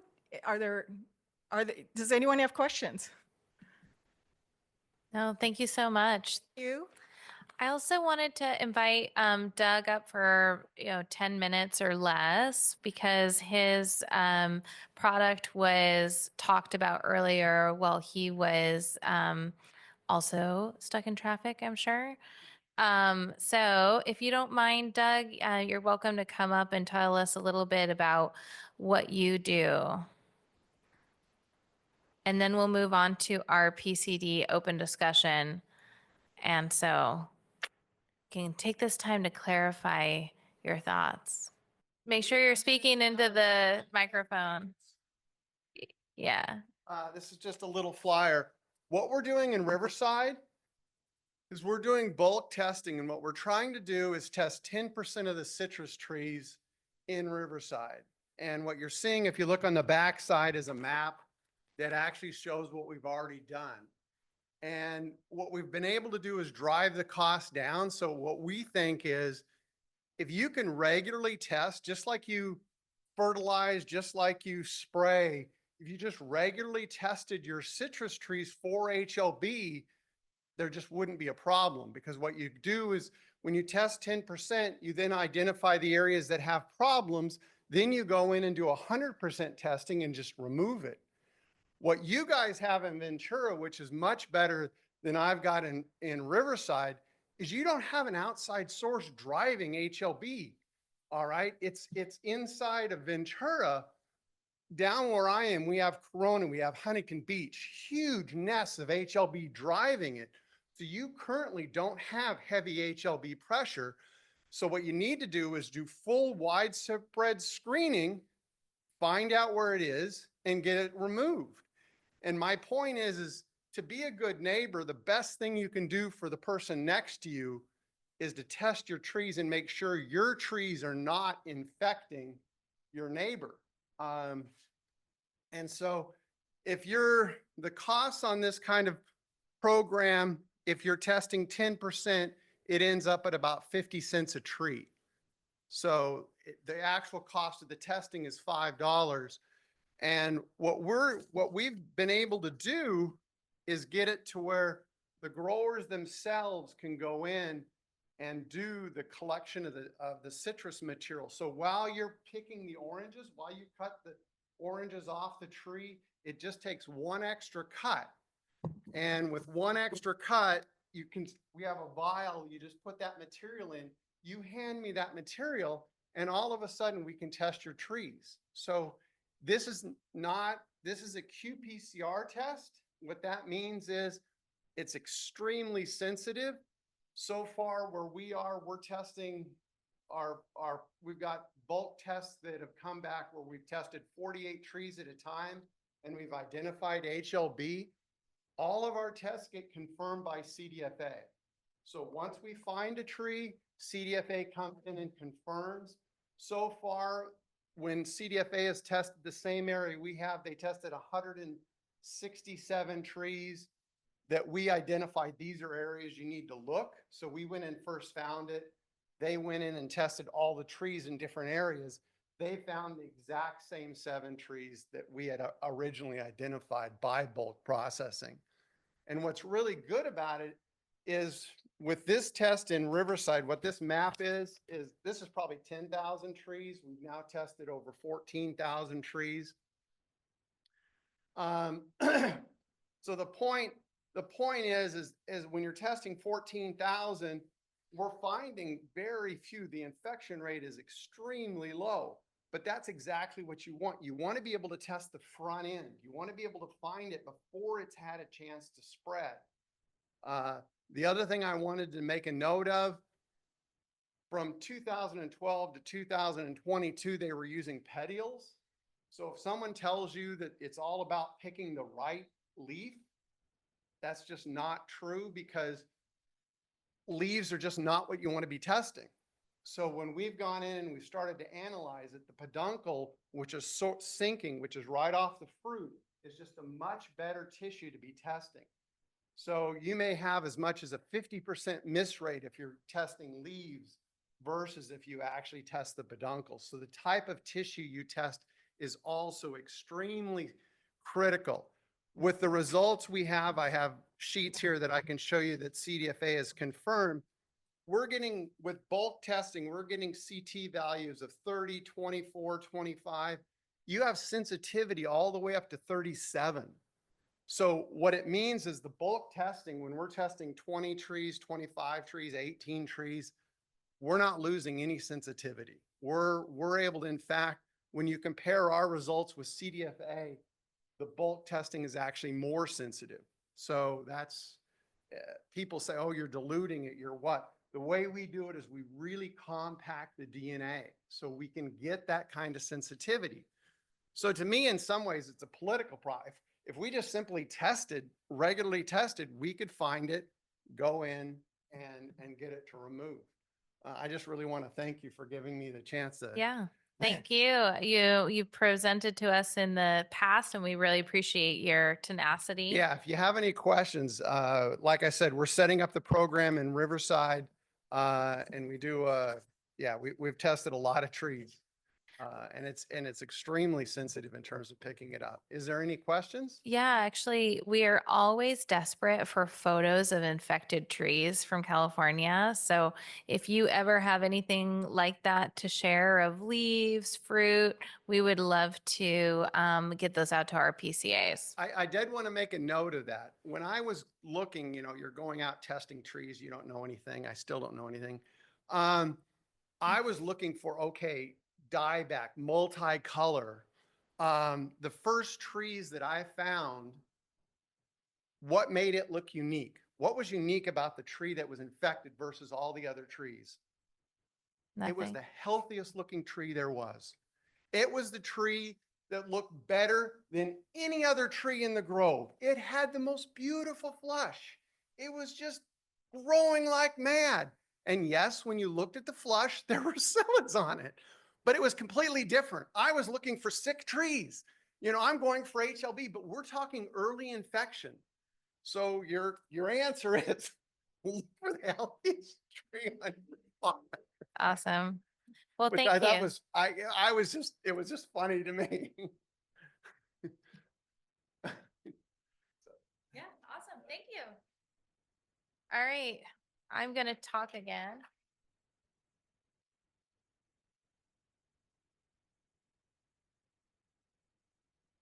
So now we're going to do our open discussion, and you guys are going to have to give me some grace here because I'm the least qualified person to talk on this topic, probably in the room. And I'm going to be moderating online and in person. So I'll maybe put a couple mics out here. And we do have some special guests here that have experience with pest control districts, but I want to share a couple of slides and then I'll let them speak and then we can go into open discussion. So, you know, PCD is kind of a new concept for a lot of people that are on the call. It's a legally established area where local ag stakeholders collaborate to mitigate and manage pest-related threats for specific crops, and in this case, citrus fruits. So these are formed to implement coordinated pest control measures. And the goal is to do that in like a legal or regulatory environment, whereas the task force and the area-wide management schedule that we have is voluntary. So in order to form a pest control district, so it's like a regulatory overlay of an actual specific area, you have to have growers owning at least 51% of the citrus acreage in the area sign a petition, and then that goes to the Board of Supervisors. That's where you end up with these other agencies getting involved like LAFCOs. This is an actual county regulation that you're proposing. There's a hearing and goes through the full public process of considering that. And then if the county agrees it's beneficial, the board declares the district and appoints a board of directors to oversee its operations. So there's a group of people, usually growers, who are making the day-to-day decisions about the operations of the pest control district. The costs associated are both the formation expenses, and so that pest control district may be charged for the administrative and legal fees of forming the district, and then the ongoing operational costs. So for the tasks that are done, those costs are covered by the people who are in the district. And those are typically in the form of assessments by acreage. These are some of the activities that pest control districts are doing right now in other areas. So ACP trapping in residential and or commercial groves. So putting the traps out, collecting the traps, paying for the traps to be analyzed, crunching the data, putting that data out in the community. Treatment for residential and or commercial groves. So instead of there just being an area-wide management schedule, they're actually going out with spray trucks if people do not comply with the schedule. Or like, for example, the residential treatments from CDFA are not happening anymore. A pest control district could take on that activity and say, we're going to pay for and coordinate residential treatments in areas of high concern. You can do multiple pest surveys. So instead of traps that only trap ACP or only analyzing for ACP, analyzing for all different types of trapped insects, or doing other types of scouting surveys. Surveying the commodities, so having really good maps like Sandra talked about of where and what is grown, in different areas. HLB delimitation in residential and commercial groves, and then outreach and education and diagnostics. I think my little dot didn't get done correctly. So things like sending in laboratory analysis, doing something with Doug, right, on a wide scale for lots of different growers through the district, that kind of thing. I think that's my last slide. Yeah. So we also have a guest who is really involved in the pest control districts. It's Etienne Arabe. He's really involved in pest control districts. I met him on a call talking about what these PCD tasks were with CDFA, and he volunteered to give us his perspective to try to help open the discussion. Go ahead. Thank you, Maureen. Can you guys hear me? Yes. Yeah. I'm one of the 3 or 4 original CPDPP members, which where the CPDPP was started in 2008. So I'm really dating myself. So I've been involved with the HLB ACP program for 17 years now, and we've learned a lot, as Neil has shown earlier this morning as well. I'm also chairman of the science subcommittee of the CPDPP. I'm board member of a pest control district in Kern County, and I am chairing now the pest control district working group, which has been coming for some time now, looking at what the capacities of different existing pest controls are and what kind of activities on the commercial side of citrus can be devolved to the pest control grower boards and what if they have staff, whatever activities they can do.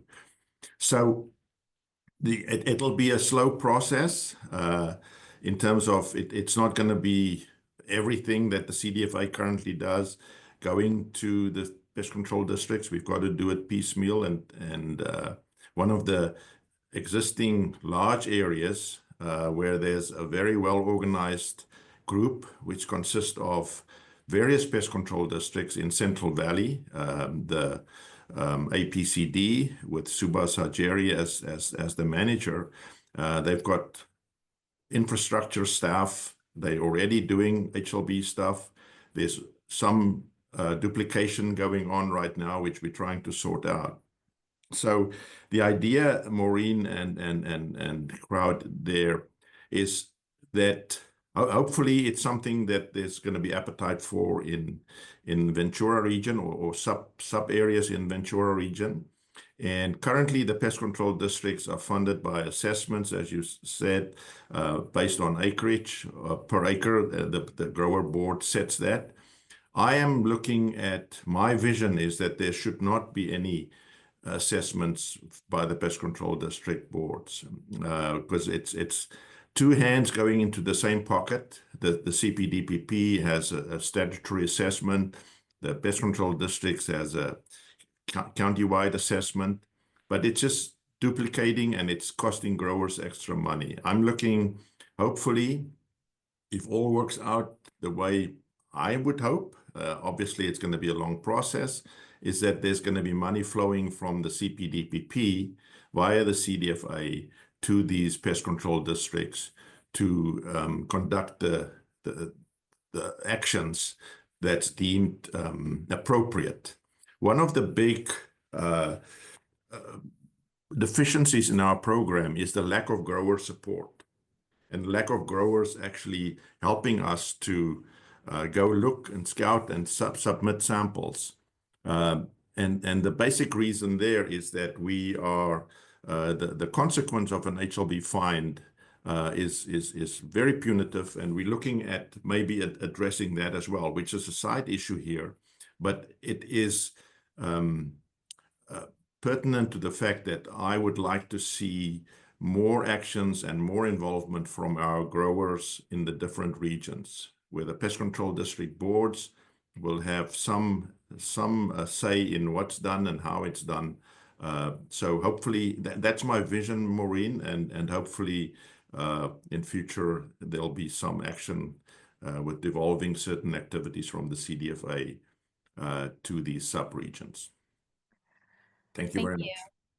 So kind of to talk a little bit about Ventura County, it was previously felt that a task force was more appropriate for Ventura County because of how different different areas of the county were, that there wouldn't be a way to get that 51% of acres across the county opting in.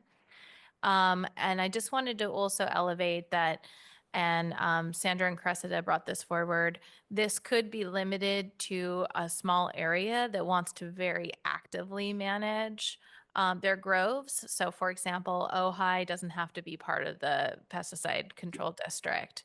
I know that Cressida and Sandra have been reporting for years on the lack of participation in the area-wide management there. And so the idea that they would also vote then to participate in the next level of intensity of oversight is probably pretty low. But we do have a lot of psyllid management areas that for many years have participated at high levels and received the benefit of residential treatments from CDFA. So as CDFA provides fewer and fewer services to growers, does the grower community in Ventura County want to step up and organize to provide those services to ourselves, either through, as he presented, receiving funds that then they would put that in there, or I think that's probably a longer term discussion.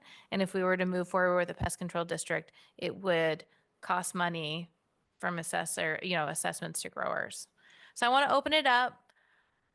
Anyone have an initial thought? Let's do Margie, then Doug, then Neil.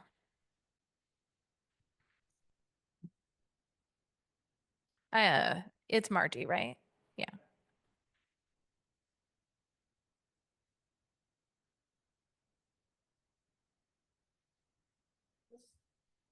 Pest control district idea was floated early on. ACP first came, and it was an attempt by conventional growers to control the activities of all growers, including organic growers. And thank God we didn't go that way, because you said it at the top. This program we have now is voluntary. We need to keep a voluntary program, not a mandatory program, because that's exactly what this will turn into. Yeah. Oh, yeah. No, Farm Bureau has no position on this. This is an open discussion because the task force wanted to make sure that growers know what the conversations are and know what their options are. This is in no way an endorsement for or against. It's an open discussion to air out with everybody so that we don't have backroom conversations, right? Yeah. Thank you. Go ahead, Doug. Wait for the microphone. Sorry, I shouldn't have said go ahead and then tell you to stop.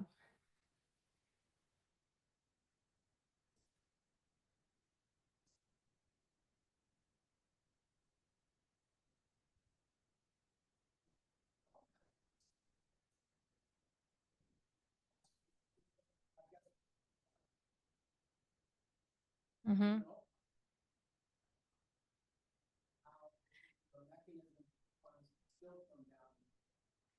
Yeah, so one thing is the task force as it stands now, we're funded by an assessment to the Packers that happened like 10 years ago. So we have like $8,000 in the bank. I don't charge for my time. We don't. Can I answer the question? Yeah. So I don't charge for my time. The task force doesn't spend any money. We spend like $50 a year on waters for the meetings. So if we were to go forward with activities listed here, like trapping, pest surveys, taking on things that would require like grant administration, the task force itself would also need to start issuing an assessment and hire maybe Tressa and Sandra to take on those activities. I don't think there's anything stopping the task force from doing it. We even have the right insurance to do like ACP scouting. You know, like those are activities the task force has taken on in the past.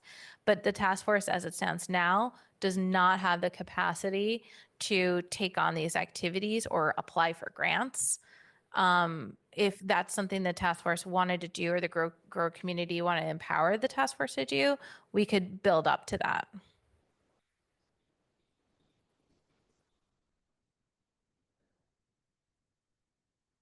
I don't think that they would care either way, as long as you're like fiduciarily responsible and capable of taking that. I think this idea that was brought forward that the money would be coming from there is a thought. I don't think that there's pots of money available right now for the task force to apply for. I think that's a vision for the future that should probably not weigh in on whether or not this group, like if anybody wants to go for a PCD, you got to be willing to write a check. Don't rely on the idea that it's an if that money is available, then we would do blah, blah, blah. It's a completely different question, I think.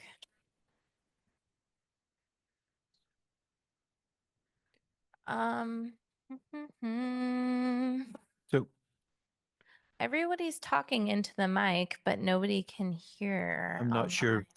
I'm not sure people had it switched on. Oh, great. User error. All right, Neil, go ahead. Yeah, so I've been involved in a couple of, not in citrus, in grapes on the North Coast. The Sonoma growers are currently going through the process of creating a pest control district.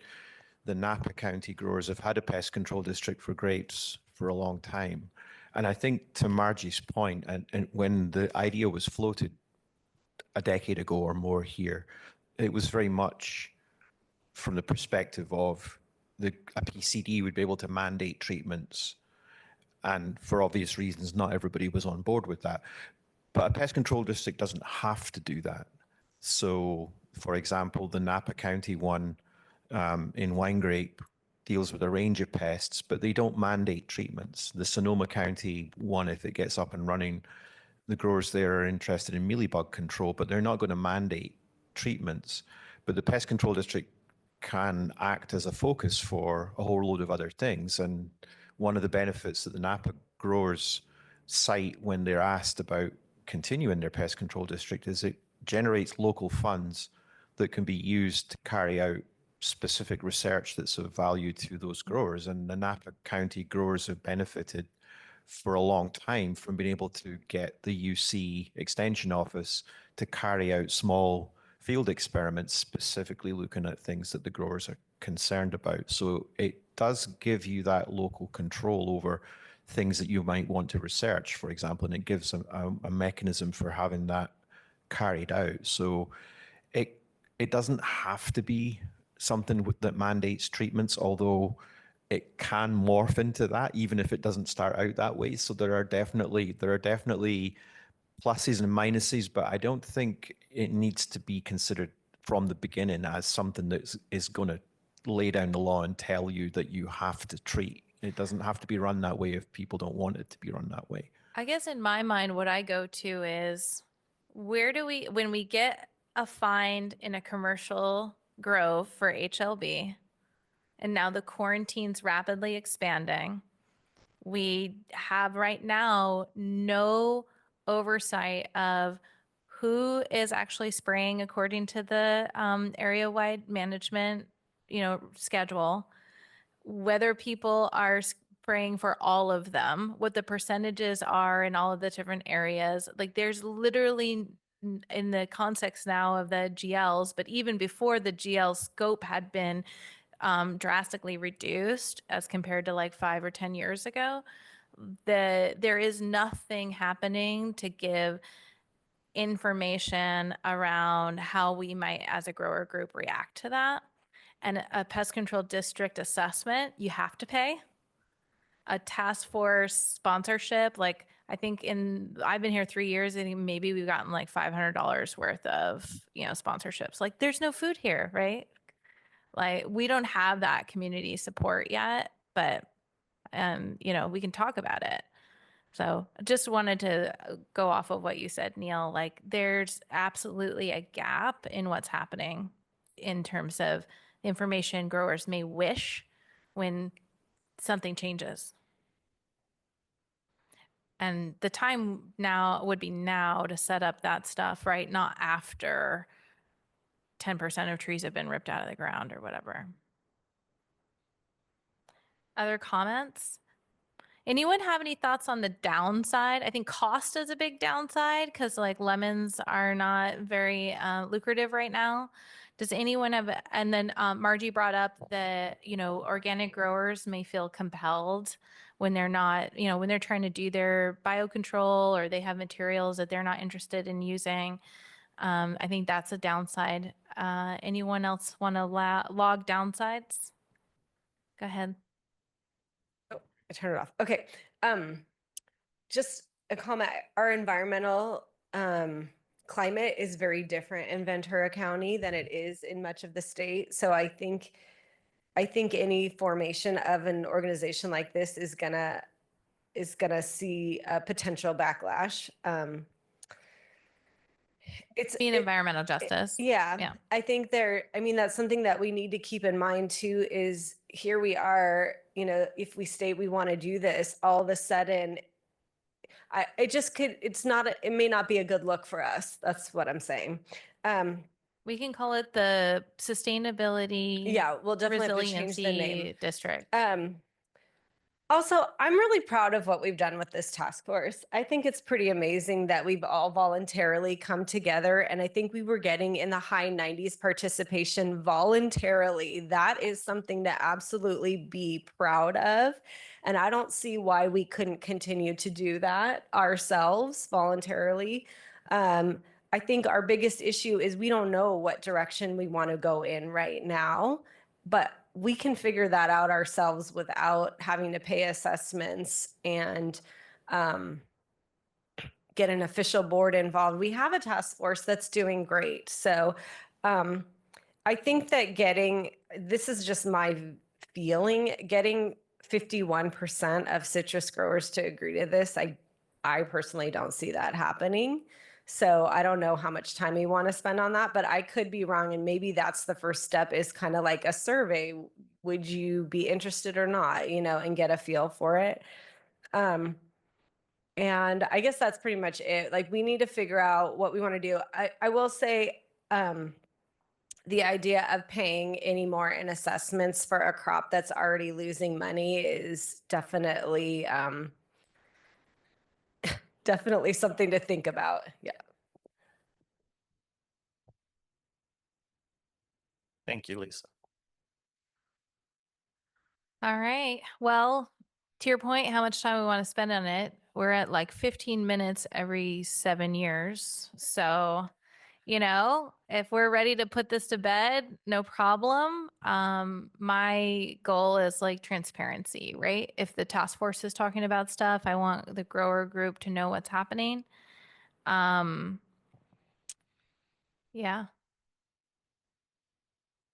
How is the boundary of the district determined? I think that would be up to the people who are organizing the development of the pest control district. So you could like totally gerrymander it and make it like, so for sure you get the 51%, right? Like there's no world where we would include Ojai. Like nobody wants to be dealing with Regenerate Ojai every day, right? So like that's one of the major questions before you even put it on the agenda is like, can you do a smaller, not countywide district? And the answer is yes. Yeah. I don't know. I dispute that a little bit. When you look at organic growers, and we heard Ms. Bartels say how difficult that is of a concept. When you look at alternative Tamarixia releases or things like that, those might be palatable in some of these areas that are largely organic and great nuclei for experimentation and whatnot. So I don't think you're limited just looking at insecticides. You kind of look at the whole process to try to stay in business. So, you know, that's how you would get people on board, whether you're assessing yourself for a voluntary thing or you're going into a PCD. You have to find that common list of things that you want to accomplish. One of the pieces of feedback I get a lot is like, I'm doing all of this, but my neighbor's not doing it.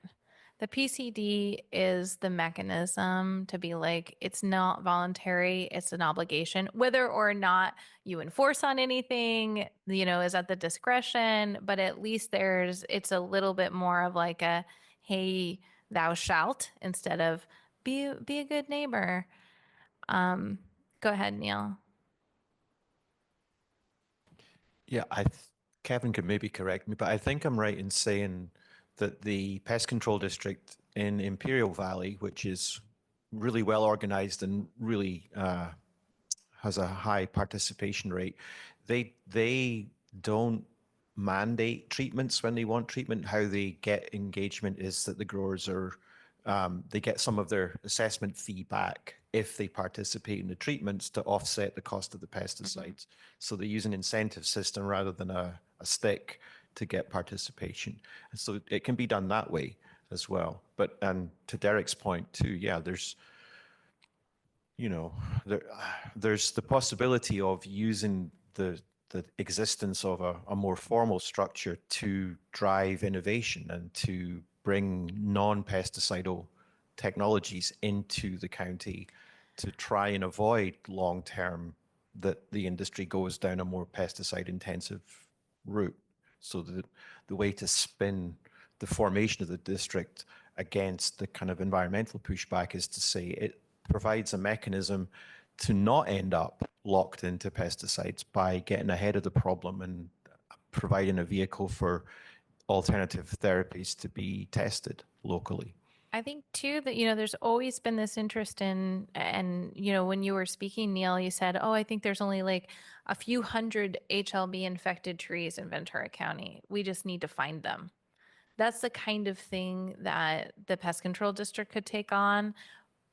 True, you could take it on through the task force. It's not going to be free, right? People are still going to have to pay for it, but you could collectively, either through the task force or through a PCD, work with someone like Doug to do a really sophisticated survey of all of the different groves. So it's not about one individual raising their hand and putting themselves out there, but the entire community coming together saying, you know, we have a really vested interest in finding these 300 trees, and we're going to protect and eradicate HLB. There's been a lot of conversation around where the packing sheds are and trying to create more equity around, you know, the quarantines. Those are the kinds of things pest control districts could weigh in on that probably the task force wouldn't weigh in on, because we're not part of that regulatory discussion the way a PCD would be. So just throwing those upsides out there that aren't related to mandatory sprays, but are more about collective action. I think I've characterized the comments from the chat.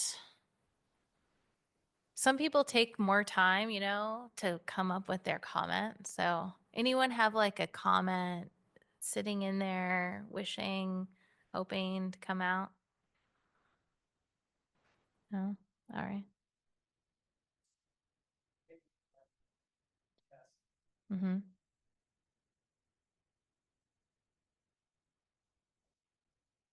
Right. So Doug's just saying he agrees that widespread action, collective action, can be beneficial. Yes, you may. For pest control districts, are you able, because I would be more inclined to pay into a system that could is kind of like a war chest for when our first of our commercial growers get hit with this, because it's going to be the hardest on them. And so it would be nice if we collectively supported that. And then I could get on board with more of this testing, because we're going to help those folks that are going to need it initially. Is that something that a pest control district could fund? I'm not the expert, so if somebody expert has an opinion, but I think we could do anything we wanted. Like if you said we have a certain percentage of money of the assessment that is for tree replacement for the first 1,000 trees or something, or we want to give a rebate more for organic growers because they have to spray twice. And it's really expensive. And we know that that's an area where there's more risk. You know, I think you can define it. The only thing is that it's managed by a board of directors. So we can set things up with intention, but things change over time. So I don't think we could guarantee that it is forever a certain way. Doug?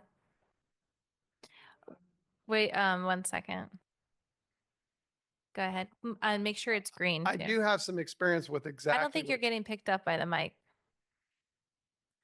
I do have, just not speaking into it right. I do have experience with what she's saying.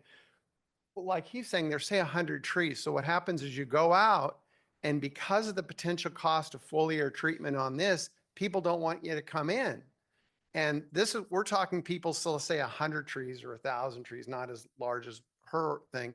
But what happens is then because of the low percentage chance that they do it, they just don't let you go in. So those would be the kind of people supplementing her. If you just had a fund that said, hey, for the first so many people, this fund is there. Just getting in is all you need because 99% of the time it's not there. So the fund just allows you to get in the front door. Right. They because you say can yes because what's the downside? Exactly. Yeah. And that, for what he's saying, it's more of a matter of just getting in there.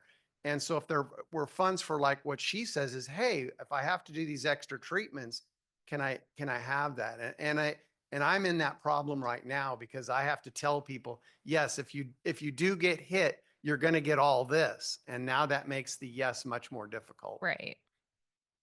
So Subhas Hajiri, APCD, says PCDs can perform any and all acts necessary to fully carry out the pest control.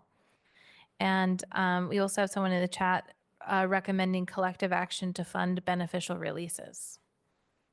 So throwing that out there. So I guess the sentiment I'm feeling is nobody is super excited about PCDs because it's mostly non-growers who are weighing in. However, there may be some interest in doing some collective action through the task force. So we'll have a task force meeting and talk about that. I see someone unmuted. Go ahead. Hi, Maureen, can you hear me? Yes, we can. Hi, Dave Borchard here. Appreciate the discussion and I don't know if I would make that assumption that there's not a lot of grower support for the concept. I do think it needs to be fleshed out a lot more so that people can understand better what the potential benefits of a PCD could be. And then we also, I think, really need to understand, what would be the downsides, I think you're hearing a lot of silence because people are thinking it through. Sounds good. I know Lisa had suggested a survey, so maybe there's another format in which people could give their insights.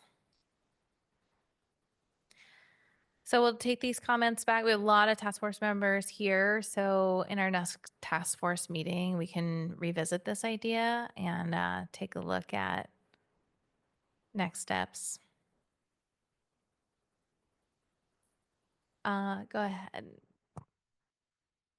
Who brought this up to start discussing this?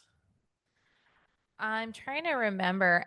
I've been on the task force for 3 years and I feel like it comes up frequently. And then there's some sort of like regulatory alignment activity going on with CDFA that where they're doing like strategic planning. And so they've been inviting task force and people to weigh in on what activities do you do? Why are you this and not that? And so that work has been brought forward to the task force. I think Kevin had a comment, if you don't mind running back there, Derek. Oh, sorry, Steven's got it. Yeah, I think that's what's happening mostly. CDPPC committee was looking at divulging some of the activities the state is doing at CDFA to pest control districts, and the districts were between the districts, the county ag commissioner's office, they were spending some of the work that the state is doing into these different entities.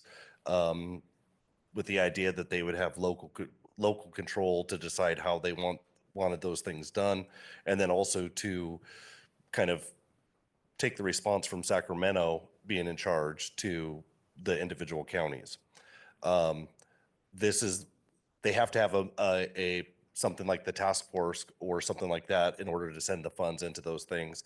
That we do have contracts with the individual counties where the certain counties do the work for the state.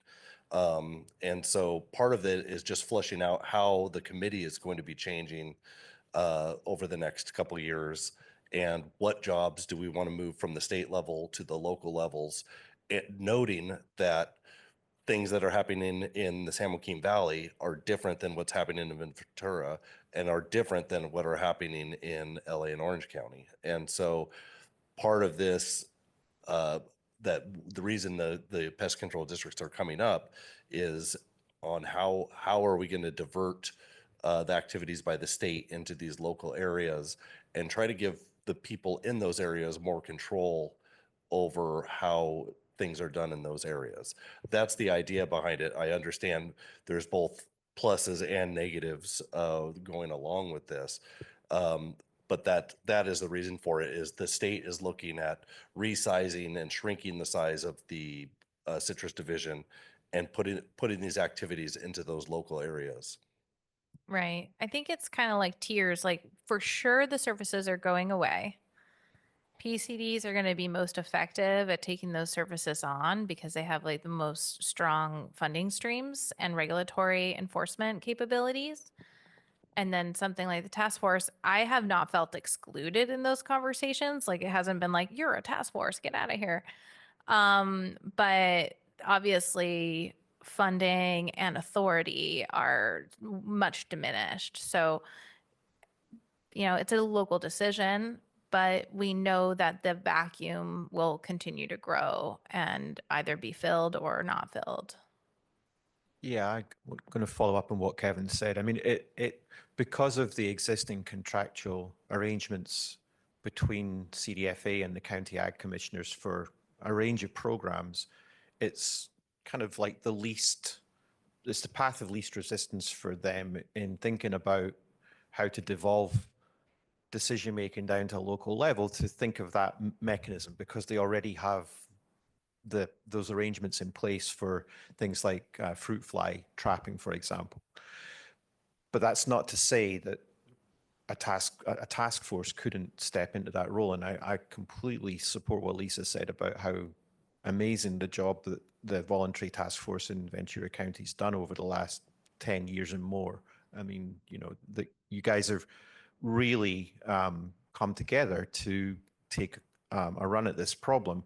All I would say is, with the way things are moving at CPDPC, it's going to be a good idea to put some energy into creating some kind of entity, whether that's a continuation of the voluntary task force or not, to step into that role, because they're going to be looking for a local organization to do that, whatever flavor it has. So the task force probably needs some new energy over the next few months, so that it's clearly identifiable as the place where that decision making is going to happen.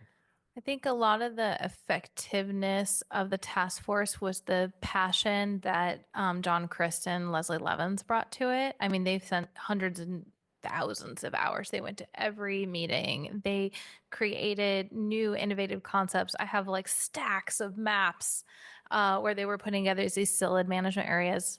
But there's change at the Farm Bureau, and that is not something that have folded into the work that I'm doing. And the task force has no chair right now. There's literally no one as the chair of the task force. So, I think the need is higher than ever, but that leader has not emerged. So it's open. Yeah. Maureen, we're grateful for your filling of that vacuum. We have three options. A renamed PCD or whatever you decide that comes with assessments. The other is a continue voluntary assessment, which usually it doesn't hit uniformly, but it would probably go through packing houses to collect those funds and rebuild your war chest. The third option is simply do nothing and map the conversion of lemons to avocados in this county. So, I mean, honestly, that's what's happening. The growers in this room know the economics, and it's not favorable. Assessments are really tough, but we could rebuild that war chest if there is interest, however whatever mechanism you decide to pursue. I can see we missed the dogs. Those were pretty important self-funded projects. Went through your packing houses. You probably never saw it when we were making tons of money. That's not the case now. But we are being reimbursed funds for applications, for spray and moves, all these other things right now that potentially could be diverted to areas that are most needed, or the areas under the most heat, so to speak. But, And we're going to need our growers who sit on the boards of those packing houses to be the ones that convince them to do it. Previously it was a bin assessment. So rather than by acre assessment, you paid, I think it was like 5 cents a bin. Well, there are 3 of us sitting right here from one packing We're all house. lobbying. I'm David lobbying out. Orchard, if you're still listening, I mean, He's these listening. are important. Yeah, that's right. Yeah. There are We might have a quorum. discussions that need to happen. Yeah.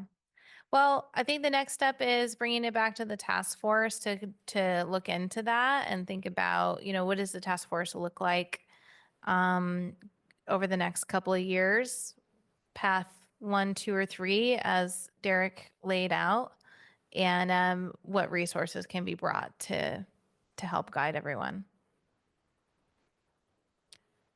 I think that was excellent closing statements. So if anyone wants to talk, you have my contact information. I have cards here.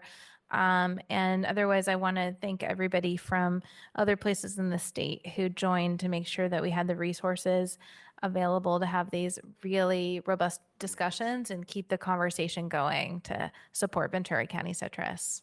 Thank you. I do want to thank our local PCAs. The task force has actually been working. We meet as the pest control subcommittee, then it goes to the larger task force of generally growers, regulators, everybody before it gets to this meeting. And I want to thank all those that are in here bringing that strong PCA background as well and perspective. We can't do it without you. Yeah, thanks.